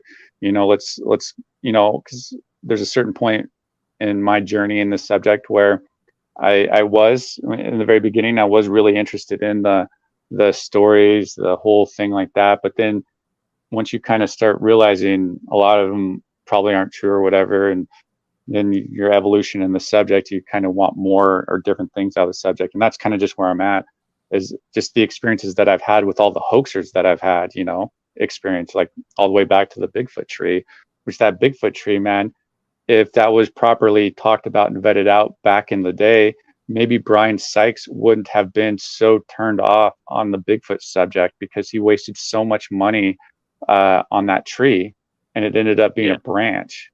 That's, man, can you imagine that? Like, if he didn't have to deal with that and he put all those resources into actual people out there who might have had legitimate research, instead he got caught up in this narrative that ended up being so simple in the end, but yet there's 6 books written about it, documentary, you know, it's the whole narrative. They still have conferences up there, you know, people are up there like gifting apples still. It's like, damn, dude, even though I've showed exactly the branch moving and making the sounds, literally, I have that all on video, people still want to believe there's a Bigfoot underneath the tree. Literally. It's like, damn, all right. There's a lot of people at that point. Have exposed it and talk about it all the time, and people just want to hear the story. Or people, Exactly. what it is there's people in this subject who have the gift of gab, and they can talk and sell you fucking anything, and they will sell you their trust in them, that they are the ones who can get you something done. They are the ones who can make stuff happen. So when you pay them based on their talk, that's all they have is talk. They don't do nothing else but talk. And it always, in the end, shows up and as a disaster. We see this all over the place. Yeah, my groups have dealt with it ourselves, and there's plenty of these people out there. Yeah, it's funny because the lady with the Bigfoot tree, she was charging people money to take her out there. You know, she'd take people out there for money. It's like, damn, like I didn't get charged money. Try to exploit me other ways. But God, what was I gonna say with that? Damn, I forgot. But yeah. No, it was you just, that's all I encourage people, is to kind of, you know, vet stuff out and kind of double check it. That's if that's what you kind of want in this subject. And if not, you know, when you come across people who are want more of the facts and want to present more factual stuff, like, hey, this person's actually a hoaxer and stuff, you know, we need to learn better to communicate between that and each other and stuff. Because I don't know if you know, but I went on Mog's show like a week ago or so. Second time I was on his show. First time I was on his show, it was the whole DW blowout, which was like a huge argument. And this one was a huge argument because of he thought I was like going after this person because I named him, right? Which I won't name. But I named him because it's like, I name people because you got to hold people accountable. You know, it's like I got kids and stuff. It's like you raise kids to be accountable, and so if somebody's saying something or do something bad, you got to hold them accountable. And so he got mad, and because I guess he thought I was like going after this person. And it's like, no, actually, the person was going after me. There's all these other people backing me up too. It's like, yeah, this person has just started randomly going after me and some other people, and it's just really weird. And so Moggs got really mad, and it was kind of going off. And I didn't actually watch the episode yet. I haven't had a chance, but I start getting all these messages like, hey, Moggs is talking about you. He's talking shit about you. I'm like, what? I'm on my way to a friend's house and stuff. So I click on there and I just catch a little bit of it. And he was like, I forgot what he was saying. And then I write something in chat and he's like, oh yeah, man, well, why don't you come on? And I'm like, okay. So I was pulled over at the time and hopped on. And, but yeah, ultimately it was, in my opinion, it was a misunderstanding that I think they want to kind of brush underneath the rug, but it's somebody that was ultimately causing the drama was a Zasky supporter, is a Zasky supporter. And if you watch the last handful of Zasky's live videos, he's dog whistling people into going up against people like me, like aggressively coming at people like me. And the timeline all coincides with this person going after me and some of these other people who have been actively verbal talking negatively about Mark Zasky and stuff. And so it's like, oh geez, that's why this person's kind of coming after me. It's so you got to understand the dynamics in this whole thing. And so I told them about it, and I haven't heard back. Probably not going to, but it was really interesting though. It's like, yeah, I mean, people are they in yeah, chat right I now? mean, everyone's, I see it all the time and different stuff. People just like to be tribal and pick their tribes and stuff. I mean, I don't like with Zasky and stuff. I've been in the field with him, and I personally have experienced stuff, and I think Barry Browning in the chat has experienced stuff at the 168. Now, does everything that Mark presented, I believe, is Sasquatch? No. There's some stuff that I think is interesting for sure, and I've actually been out in the field, and I actually filmed something that will hopefully be released because he has the film. It's gone. No, he still has it. Oh no, there's a lot of backstory between the lost 168 footage, and it was never lost. Well, no, it's not gone, but it's not ever going to be released. There's going to be nothing of those collaborations that is probably ever going to be released again publicly. Maybe, hopefully. I think there's a few people in his ear right now that are trying to get it to happen. Well, I think it's one ship jumper who I think jumped ship when he realized the one side was never going to put out the footage, and then he thinks Mark's going to put out the footage. So I think that he's teaming up with him so that happens. I think Mark should give everybody back their footage, and everybody should create their own little mini documentary tribute or something for that whole event and stuff. And because I don't think that any stuff of that collaboration is going to be really talked about or promoted or anything like that going forward. I probably not, but there's my video that I shot should be hopefully come out. There's no reason why that shouldn't. There's a lot of stuff that I guess, depending on if you Did you sign it over? No, but a lot of that footage was saved onto their hard drive and stuff. So it's more like they have a copy of everything that was shot. Do you still have your copy? I shot the footage of the Bigfoot on Carrie's camera. I was operating the camera using his camera, and I filmed it. And I know there's photographer rights and all and things like that, but no one signed it. I'm not sure. No one was.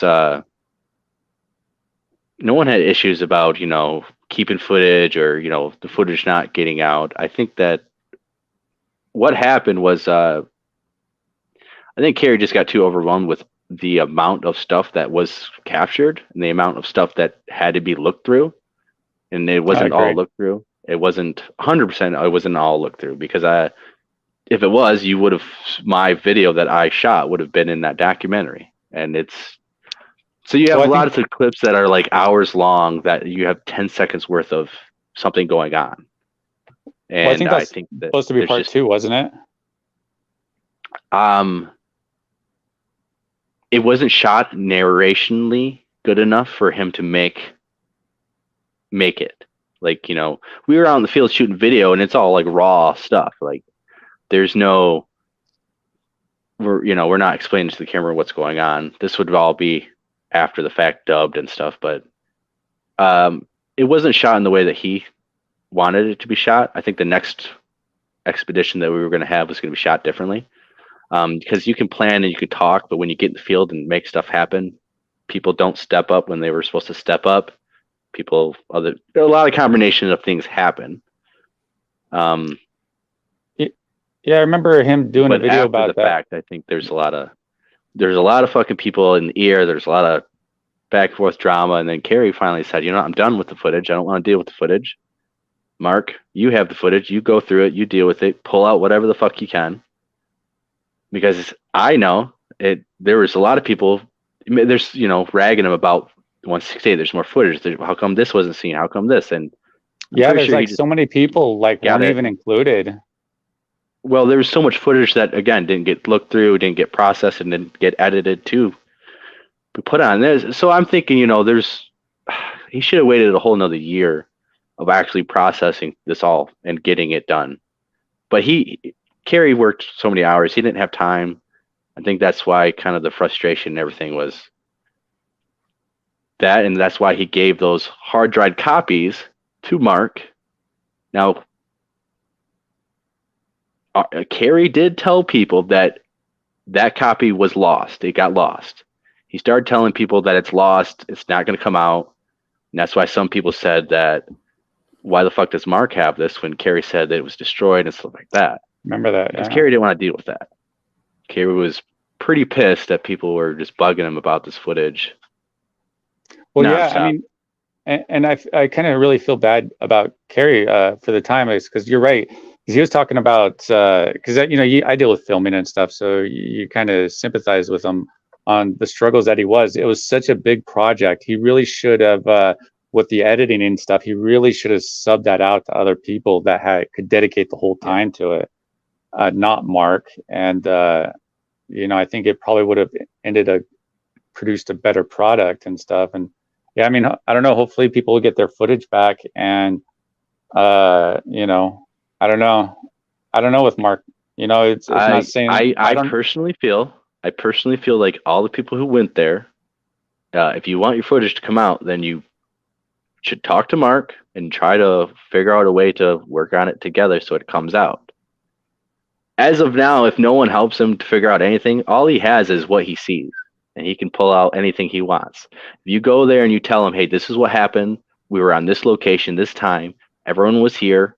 You can give him a story and actually get the real evidence that you guys witnessed to be out. Otherwise, he's just going to go on based on what he's watching. He doesn't have timestamps. He doesn't know what the fuck's going on. He doesn't have everyone's story.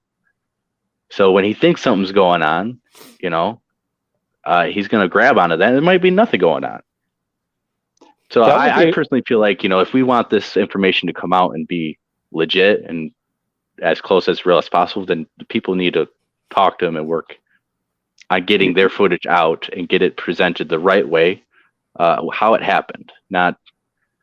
It's just like you filming everything and then you just handed it off to someone else, and then they're gonna figure out what happens based on what they're watching without talking. Well, especially with Mark, he likes to create his own narrative on it. But actually, that's a really good idea. Is if everybody was able to get their footage back, but yet still combine it for a joint project and call it, the researchers of the 168 or something like that, to still honor the whole project, but take it out of control from Mark and put it back in with the researchers. So like you're saying, they have better input and control over the evidence that they collected, and Mark's not, using it in a way that isn't going to be suitable for the joint project of what everybody was kind of expecting to happen and stuff. And it didn't really happen because of the scope of it, the amount of footage. And, you know, there's a lot of things that, you know, we can all be a Monday morning quarterback, but that'd be a really good project. But the hardest part is getting that footage from Mark. Very hard, because I think, you know, I know some of you guys might be friends with Mark, but he's a narcissist, and I have a lot of experience with people like Mark, and he's never going to give that footage up. I think he feels he owns that, and I think he might later use that for some sort of project to monetize and himself make money off of and exclude everybody else, to the point you might have to worry about him now saying, yep, this is actually my evidence. I'm the one who filmed this, not this other person, which is a really big possibility. I don't think he'd go that far. I don't think he's going to give anyone like their evidence to show on their own, but I think if you work with him, he can find your piece of evidence at least, and then you guys maybe you can at least help him present it in the way that is actually real, instead of him just going on. If I can give you guys a tip, if you first start out, yeah, I really hate that Brent, that tall one. He's such a jerk. He's a dick. Start off with that. You might get further with him. You'll be ingratiating him. Really, you know, you'll be like, yeah, I can't stand that dude. Yeah. But just kidding. That's what I personally think. You know, I might message him and say, hey, you know, I know where this particular footage is. I don't even care if I just want it out. I don't give a fuck who puts it out first. Just get it out. I don't care. Get it out.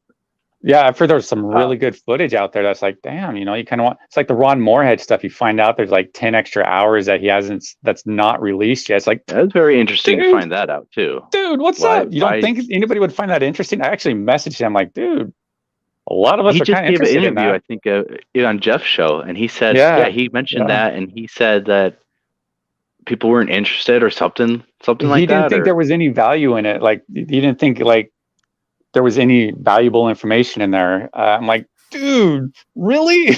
How many years have you had this? Yeah, it's like it might not be valuable to him, or something that he might not have picked up, or someone else that might have listened to it. But for some of the other people that are really into audio, you know, and it's like they're like foaming at the mouth at getting their hands on that. So I messaged him to say, hey, you know, nicely, politely, I could always do that. And so reached out to him to say, hey, you know, we find a lot of value in that audio recording. Do you mind if we, you know, analyze it and get it recorded and really get it access to other investigators like you and everybody else out there? Because it's people like us that really need this information to bounce stuff off of. I was talking about it in the live stream that I just did when I was checking out that property on my channel, you know, when I just did the other day. And there's Tristan and this other guy, Nathaniel Bronis, and, you know, because they have some really interesting audio and stuff. And we were actually kind of talking about that in that video of how, you know, there's all this information, like those two there didn't know each other, but they have evidence that could be comparable, or, you know, that really we need to share more of this information is basically what I'm getting at. And so that's why I'm really going to hopefully kind of encourage Ron Moorhead to just release all that stuff, release it to somebody that is trustworthy, that will just put it out there, not charge us for it.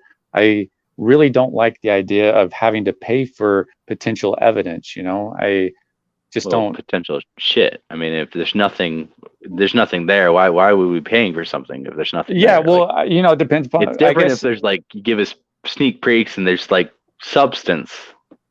Maybe we'll pay to inquire, but I mean, I don't know. And it's weird that he didn't give it like back when he gave it to the crypto linguist. Why didn't he just give those tapes too? Because wouldn't that help further like prove it? Yeah, that's the thing. It's like, and that's why transparency as an investigator is so important. You need to present all your evidence surrounding present all the data information surrounding the evidence. Todd Sandy, for instance, if he was able to present all the raw data of video of him trying to get up into position of those Muppet heads and stuff or whatever, present more of the investigation of him actually doing it, and just not like, oh, look, we're opening the camera and boom, there's the Bigfoot right there. But everything leading up to it, on the information that's provided, it would make the evidence more believable. It'd make it easier for people to accept and stuff. And that's why I always say you got to be completely transparent if you're going to present evidence in this subject, because if not, you're just going to get it's kind of deceitful, in a way. Yeah, you're altering it because you're changing it. Yeah, and that's actually what Mark Zasky does. Is if you listen, is he uses software like just enhancements, right? Just different softwares that will bring out those faces. I do amateur photography, right? So I do enhancements and stuff in photography all the time. Easily bring out faces, like just a little filter here, boom, brought out evil demonic face. A different filter there, boom, it's a completely different face. Boom, a different filter, it's not even there. It's you got to be mindful about it, and that's the whole thing with the MK massacre video. A lot of people are like, "Oh, look, it's red and stuff. It must be blood and stuff." It's red because MK Davis turned it red. It wasn't originally red. He saturated it and turned it red. He talks about that. That's not evidence when you're like changing the actual color of what's in the actual original video itself. That's you can't do that. That's or they're just fooling themselves and they actually think it's actually blood, or it's something else when it's that's true. It's not. That's true. Yeah, you get lost, and I think that's probably what we're looking at with MK Davis. Is he's so obsessed with it. He went over it with a fine-tooth comb, second by second, millisecond by millisecond. He's done so much. He's done a lot of great work with that film as far as like the stabilization, the original stabilization. Hands down, he was the first to do that. Did a great job. Not going to take that away from him. It's just stuff since then, has really kind of caused issues. Like that massacre thing that Steve Isdale repeated, that he only repeated to, get some attention off of it, because that included like Bob Gimlin, who got death threats from it. But yeah, it's an interesting subject, isn't it? There's a post in the coalition group, of course, of the new guy taking the reins, and he's enhancing the footage, and it's looking pretty interesting. I'm not sure what kind of software he's using, but it definitely looks pretty crisp. A lot better than that 4K footage that we seen a couple years ago.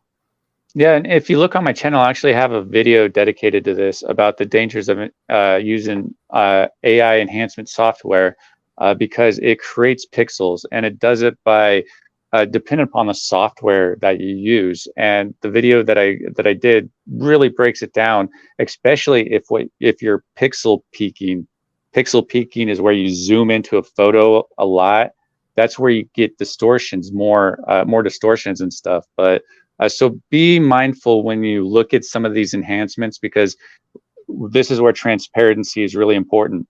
They would really need to give us the software, show how the enhancement's done, as far as the whole transition, for it really kind of be accepted as any sort of valid evidence for us to be like, wow, this looks, I can use this. You could see this right here, because you don't know if what you're seeing right there was actually created using the AI software. Because look at the original, man. The original is like so shaky and not the best quality and stuff. And so you're trying to say we can upgrade that to 4K. Cannot do that unless you are creating new information in the video that wasn't originally there. So then you're not dealing with the original content. So if you're pixel peaking, be more mindful about that when you're dealing with the enhanced stuff. Because again, that's what Mark does to bring out those faces. And like I even told Mark about this before him and I really kind of got into it, about how it's important to list what type of camera you're using, what software you're using to enhance it, what type of what are you exactly editing are you doing within that software to create this last image. What exactly are you doing? All this really kind of needs to be presented with that picture to say, hey, this is how we got here, versus him just presenting the picture and basically saying, if you can't see this, it's your problem, and bullies people into believing it. It doesn't work that way. Science or research doesn't work that way. You have to have steps of the process in order for us to come to the realization. So if Mark went and said, hey, look, here's the original, here's this, you know, XYZ. I'm not saying he doesn't, you know, he might have Bigfoot evidence, but I don't know. Colorado Bigfoot might have Bigfoot evidence, but who knows what that is? It's like, it's hard to tell because the investigation's so squirmy that it's really hard to trust it. Because if we're looking at ourselves as investigators, researchers, right? You know, the boots on the ground people, even those keyboard warriors, you know, and I call them internet detectives because they're just as important, in my opinion, as the boots on the ground. But you know, it's all like, I forgot I was going with that. Anyways, I was rambling. Yeah, it definitely depends on who it is as an armchair researcher. Some of them are just jackasses, but suck. Yeah, it is important, and you have to have integrity in this because that's the only.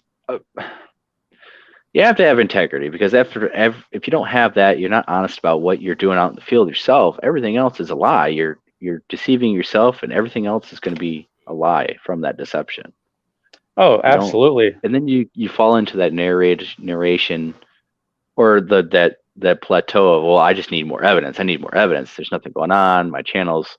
Some people are like, I need ratings. I need views, and they kind of keep going and upping it and upping it and upping it, and now they just get to the point where you're Todd standing out there getting attacked and having a flare out there warding them off, which Yeah, he is out in legit places, and what's probably going to happen? Yeah. He's going to have a legit sighting and stuff, and no one's going to believe him. No one's going to care. That's the problem. Is he's sensationalized himself so much that he created a brand for himself. He's a brand, like a business brand.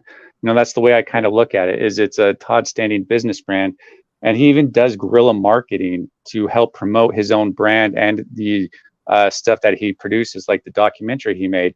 The whole lawsuit he made was the sole purpose was to drive attention to the documentary because that's when it came out, and he doesn't have the money to do any sort of marketing, so he needed a way to get international headlines.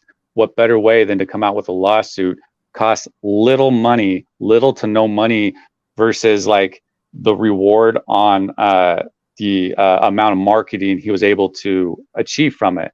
And if you look about that, and then it'll all funnel back down into like, go on to the Discovery Bigfoot and blah, blah, blah. It would all kind of funnel back there. Look, I had Jeff Meldrum and Binger out there. So he paid those guys.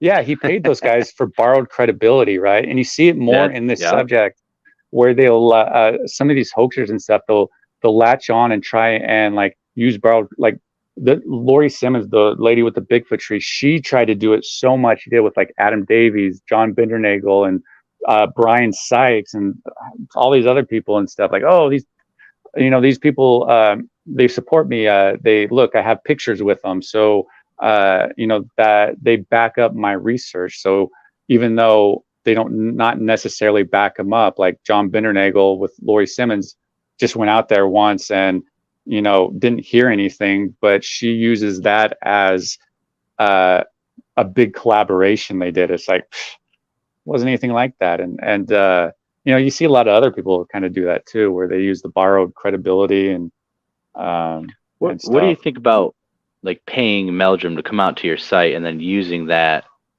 to have him approve of your stuff? Like, what does that say about them, man? Though, that they're going to take money from people they know they're not legit, they know are crazy, but I don't think they realized that at the time.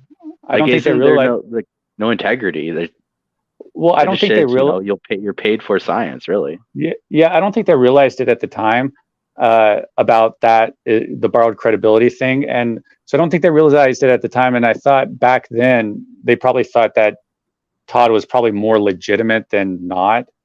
Because that was kind of where he went crazy. Actually, I met Todd once at his it was a private showing for his documentary. It was a rough cut. His son almost threw up on me, my girlfriend at the time. But horrible person to talk to. I could not go out Bigfooting with the guy. The guy's so arrogant. But where was I going with that?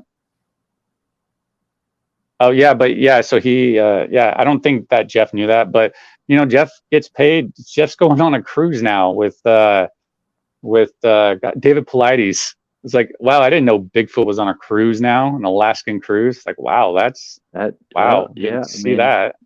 Didn't know Bigfoot was on there. Didn't see big BFRO isn't putting those Bigfoot it's sightings like on a there. 6-day Bigfoot conference, I guess. But yeah, and I heard from a very reliable source that the asking price for Meldrum is $6,000 to get him at a conference. That must have went up in a couple of years, because I think last time it was I heard it was like $2,000, $3,000, but I think it depends upon the show, 15 to or 2. depends upon the event or whatever, or the amount. See, that's what it is. It's like all these conferences and stuff, because we don't really need conferences because there's no real new information going on. Let's be honest; these are more celebrations, festivals, is what they are, honestly. Because it's like Meldrum tells the same story every year or whatever, but or rotates them. They all have rotations and stuff.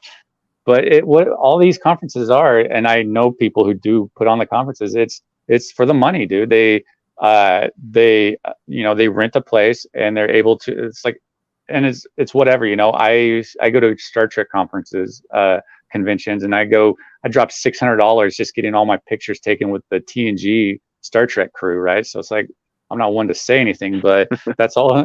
We just need to realize this stuff, that's all these are, is conferences are to make money for the people who are speaking there, and for the people who are vendors there, and for the people who are setting the whole thing up. You can actually make a quite a decent amount of money, especially if you're able to get some of the bigger names in. And that's why you see Meldrum flying all over. It's like, if Meldrum put as much time into the conferences that he did in research, we might have something here.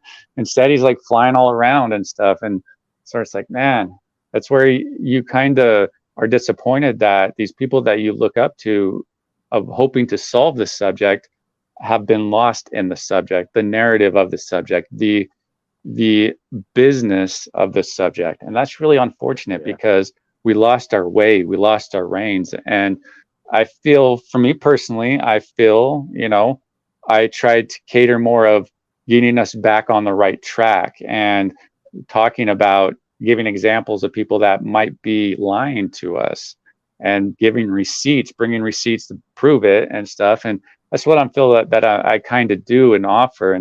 But again, when I talk about some of those people, that are friend and you're friends with them, I just come off as a bad person, as far as the jerk, the guy taking Christmas away, taking Bigfoot away. So everybody thinks I don't believe him. Spoil the party.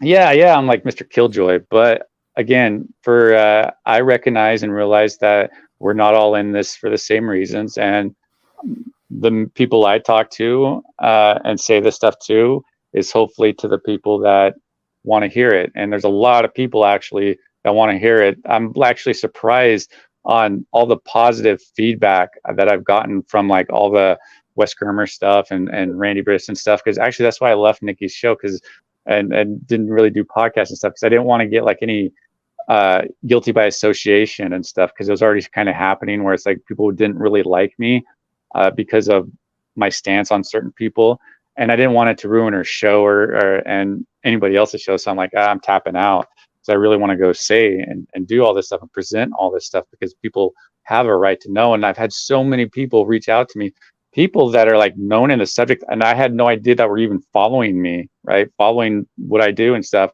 like sending me messages like, thank you. They won't say it publicly, but like, thank you for doing this stuff. Somebody really needs to be talking about this. And like, so much support that I was shocked about, literally shocked, because I was expecting more negative feedback, like more people coming at me, but it was really minimized, I think, maybe because of the approach and the way I did it.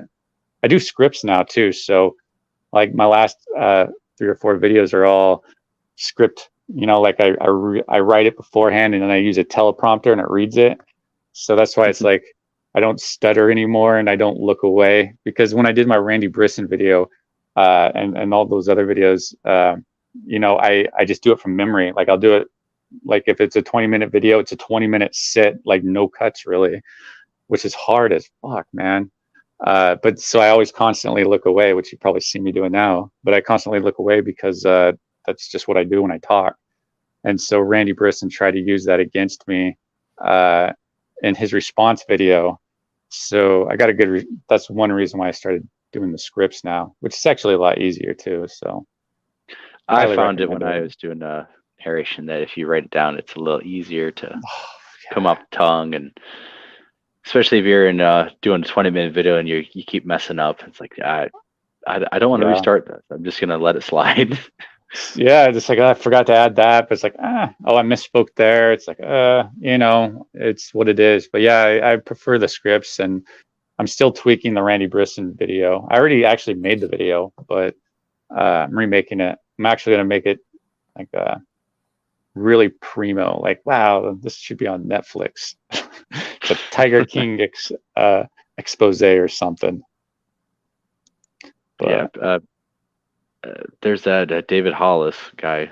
He one hoaxer I keep calling out because it's so blatantly obvious. It's this fucking sweatshirt going like this in front of the camera, and yeah, people are, I see it. I don't get it. Yeah, so here's my and people whole thing. tell me, people don't believe it. Like, I show these people, and legit people, and they're like, they tell me, who are you, or is anyone else have the right, or who are they to, tell people what they do and don't see, or who are we to call out expose these supposed hoaxers? I know, I get told that all the time. Common sense. I mean, yeah, I don't fucking know, man. Yeah, so the struggles that you deal with talking about somebody that you identified as hoaxing is the same ones that I do or have. And that name sounds familiar. And I remember someone else talking about him, that whole sleeve thing. I think it was Sean, this guy I did a podcast with.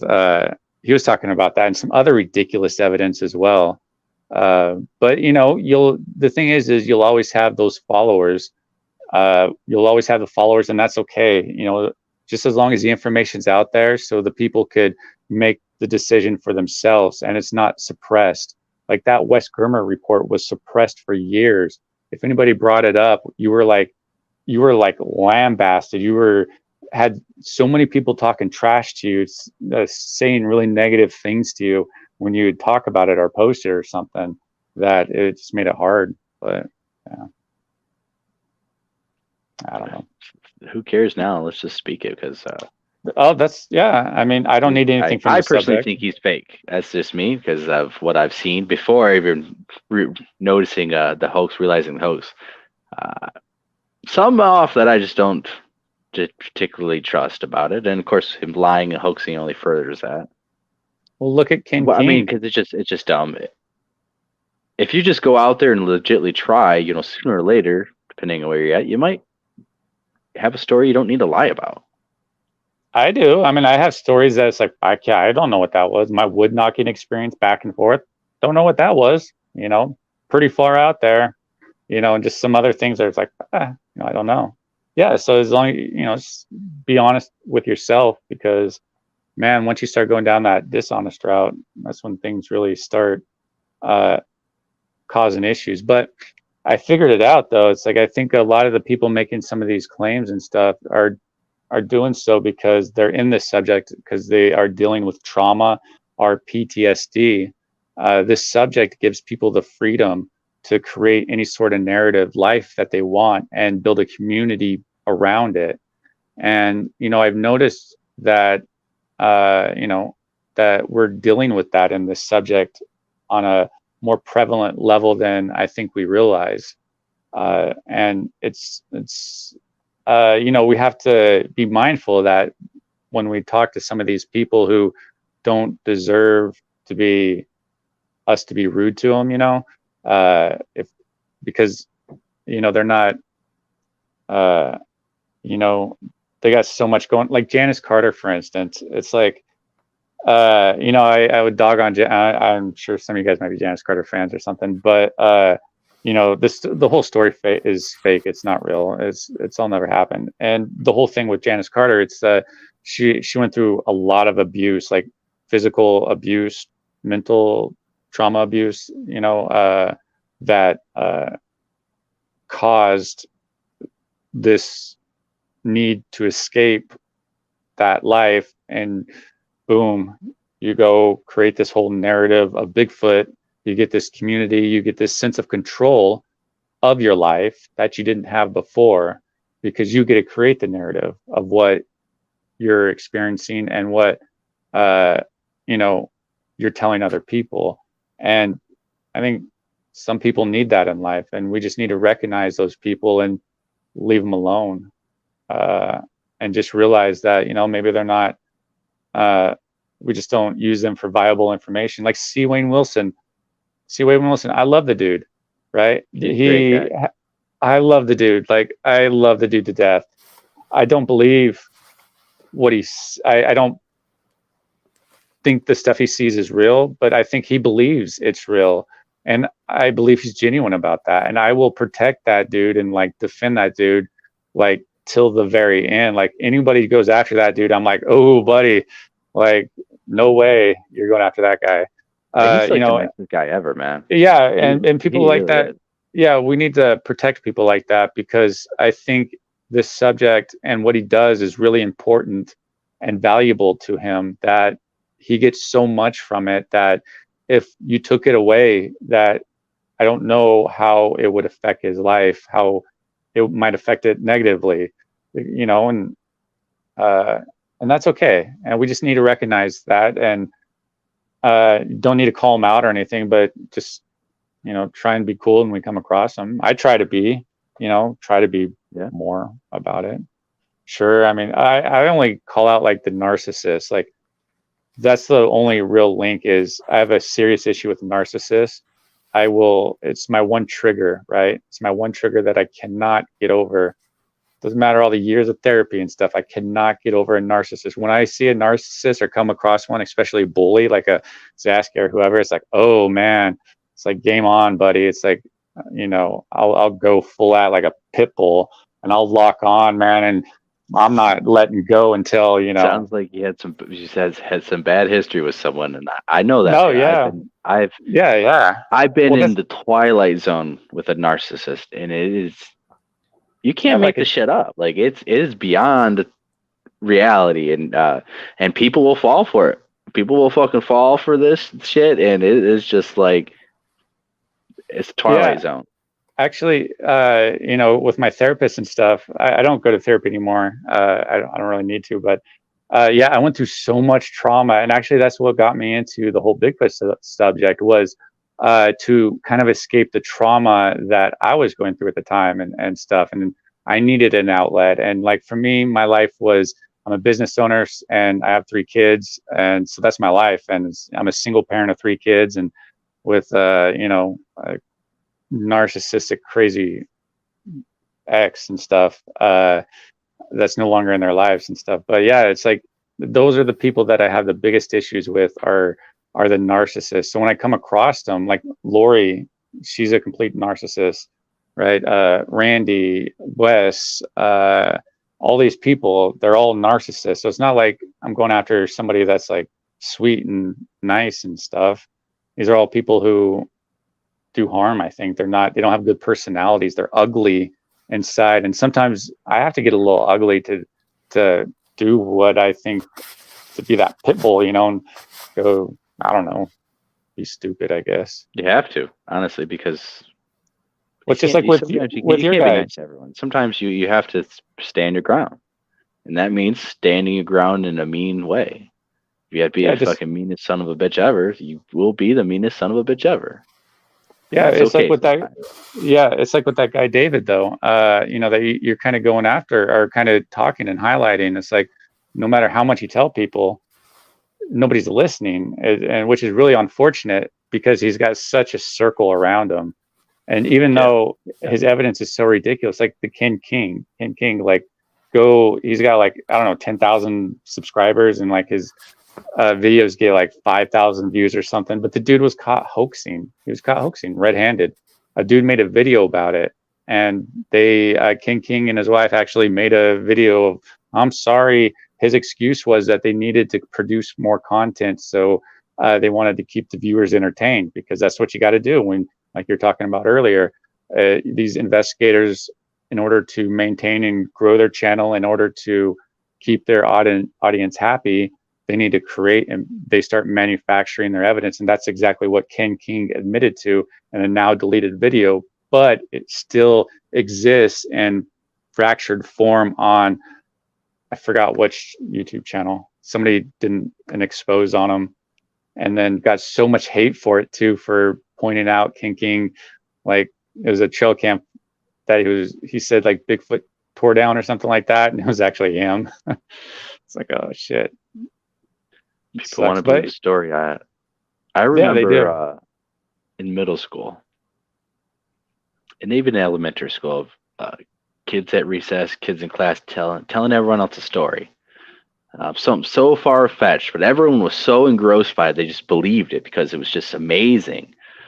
Even though I think everyone knew, like, you're full of shit. For some reason, everyone still wanted to listen to that story. They wanted to play along. They wanted to believe. I think we see a lot of that now, is people just want to believe, even when there's red flags in their faces about the person in particular. And they just deny it. Yeah, well, Moggs is a great example on the WTF show. It's a great example when he was talking about the whole report that I did on Wes Germer when I did the video and stuff. He was talking about how it doesn't matter, it doesn't matter if it's a hoax, if these people are liars or whatever. What matters is the story, that feeling that you get from it. And, I mean, some people value that more, and, some don't. Just don't get mad at the people who want to tell others. Yeah, we need reliable, as factual information as we could possibly get. Which is like sometimes you got to break some eggs. It just seems nefarious. It seems like it's just going to be a business, and there has to be stories coming in. There has to be something. It has to be juicy, violent, aggressive. And then there's these types of Bigfoots and all this other stuff. That's what Sasquatch Chronicles built their show on, is the violent Bigfoot. Look at the Bob Garrett torn up camp. You remember that? That too was a hoax that Wes Germer was a part of, because Bob Garrett was going to set up a tour down there in Texas. Surprise. But he was setting up a tour down there in Texas that ended up, he scammed people out of money for the expeditions. There was like $1,000 an expedition or something, but it was all promoted through Sasquatch Chronicles, and Bob Garrett even had some like fake audio that he was playing, and it was caught on Sasquatch Chronicles, and but you don't hear about any of that stuff. It all gets covered up, swept underneath the rug, whatever. So it is good to bring to light and talk about, though, because as a young kid getting into this subject, we didn't have all this stuff that we see now. We didn't have all these pictures and influence and stuff. We weren't saturated with all this information that we didn't know what was which, and we didn't take the time to. I mean, you don't even have enough time to investigate all the information now and all the pictures and all the stories. Back then, it was slowly trickled in, and you could spend time on one particular evidence. Not, there's a dozen new photos this week. There's thousands of stories, new channels, and all this. And yeah, it's hard. It seemed like back then, from my perspective, at least, people who were in the subject, majority of them were in it to find the truth, to go out there with boots on the ground. Now it's just entertainment, stories. I want to make friends. that's people exactly just to do that, and that's cool. That's cool if people want that. I'm not going to take that away. I personally don't, and that's why I dialed my investigation into where it's at. And like, I've done so much research. I've been obsessed with this subject. I've done so much research into it, as far as like just the people, the historical aspect of the subject, of every little detail, and because you get a better understanding of the subject of going forward. And I don't know, I love it.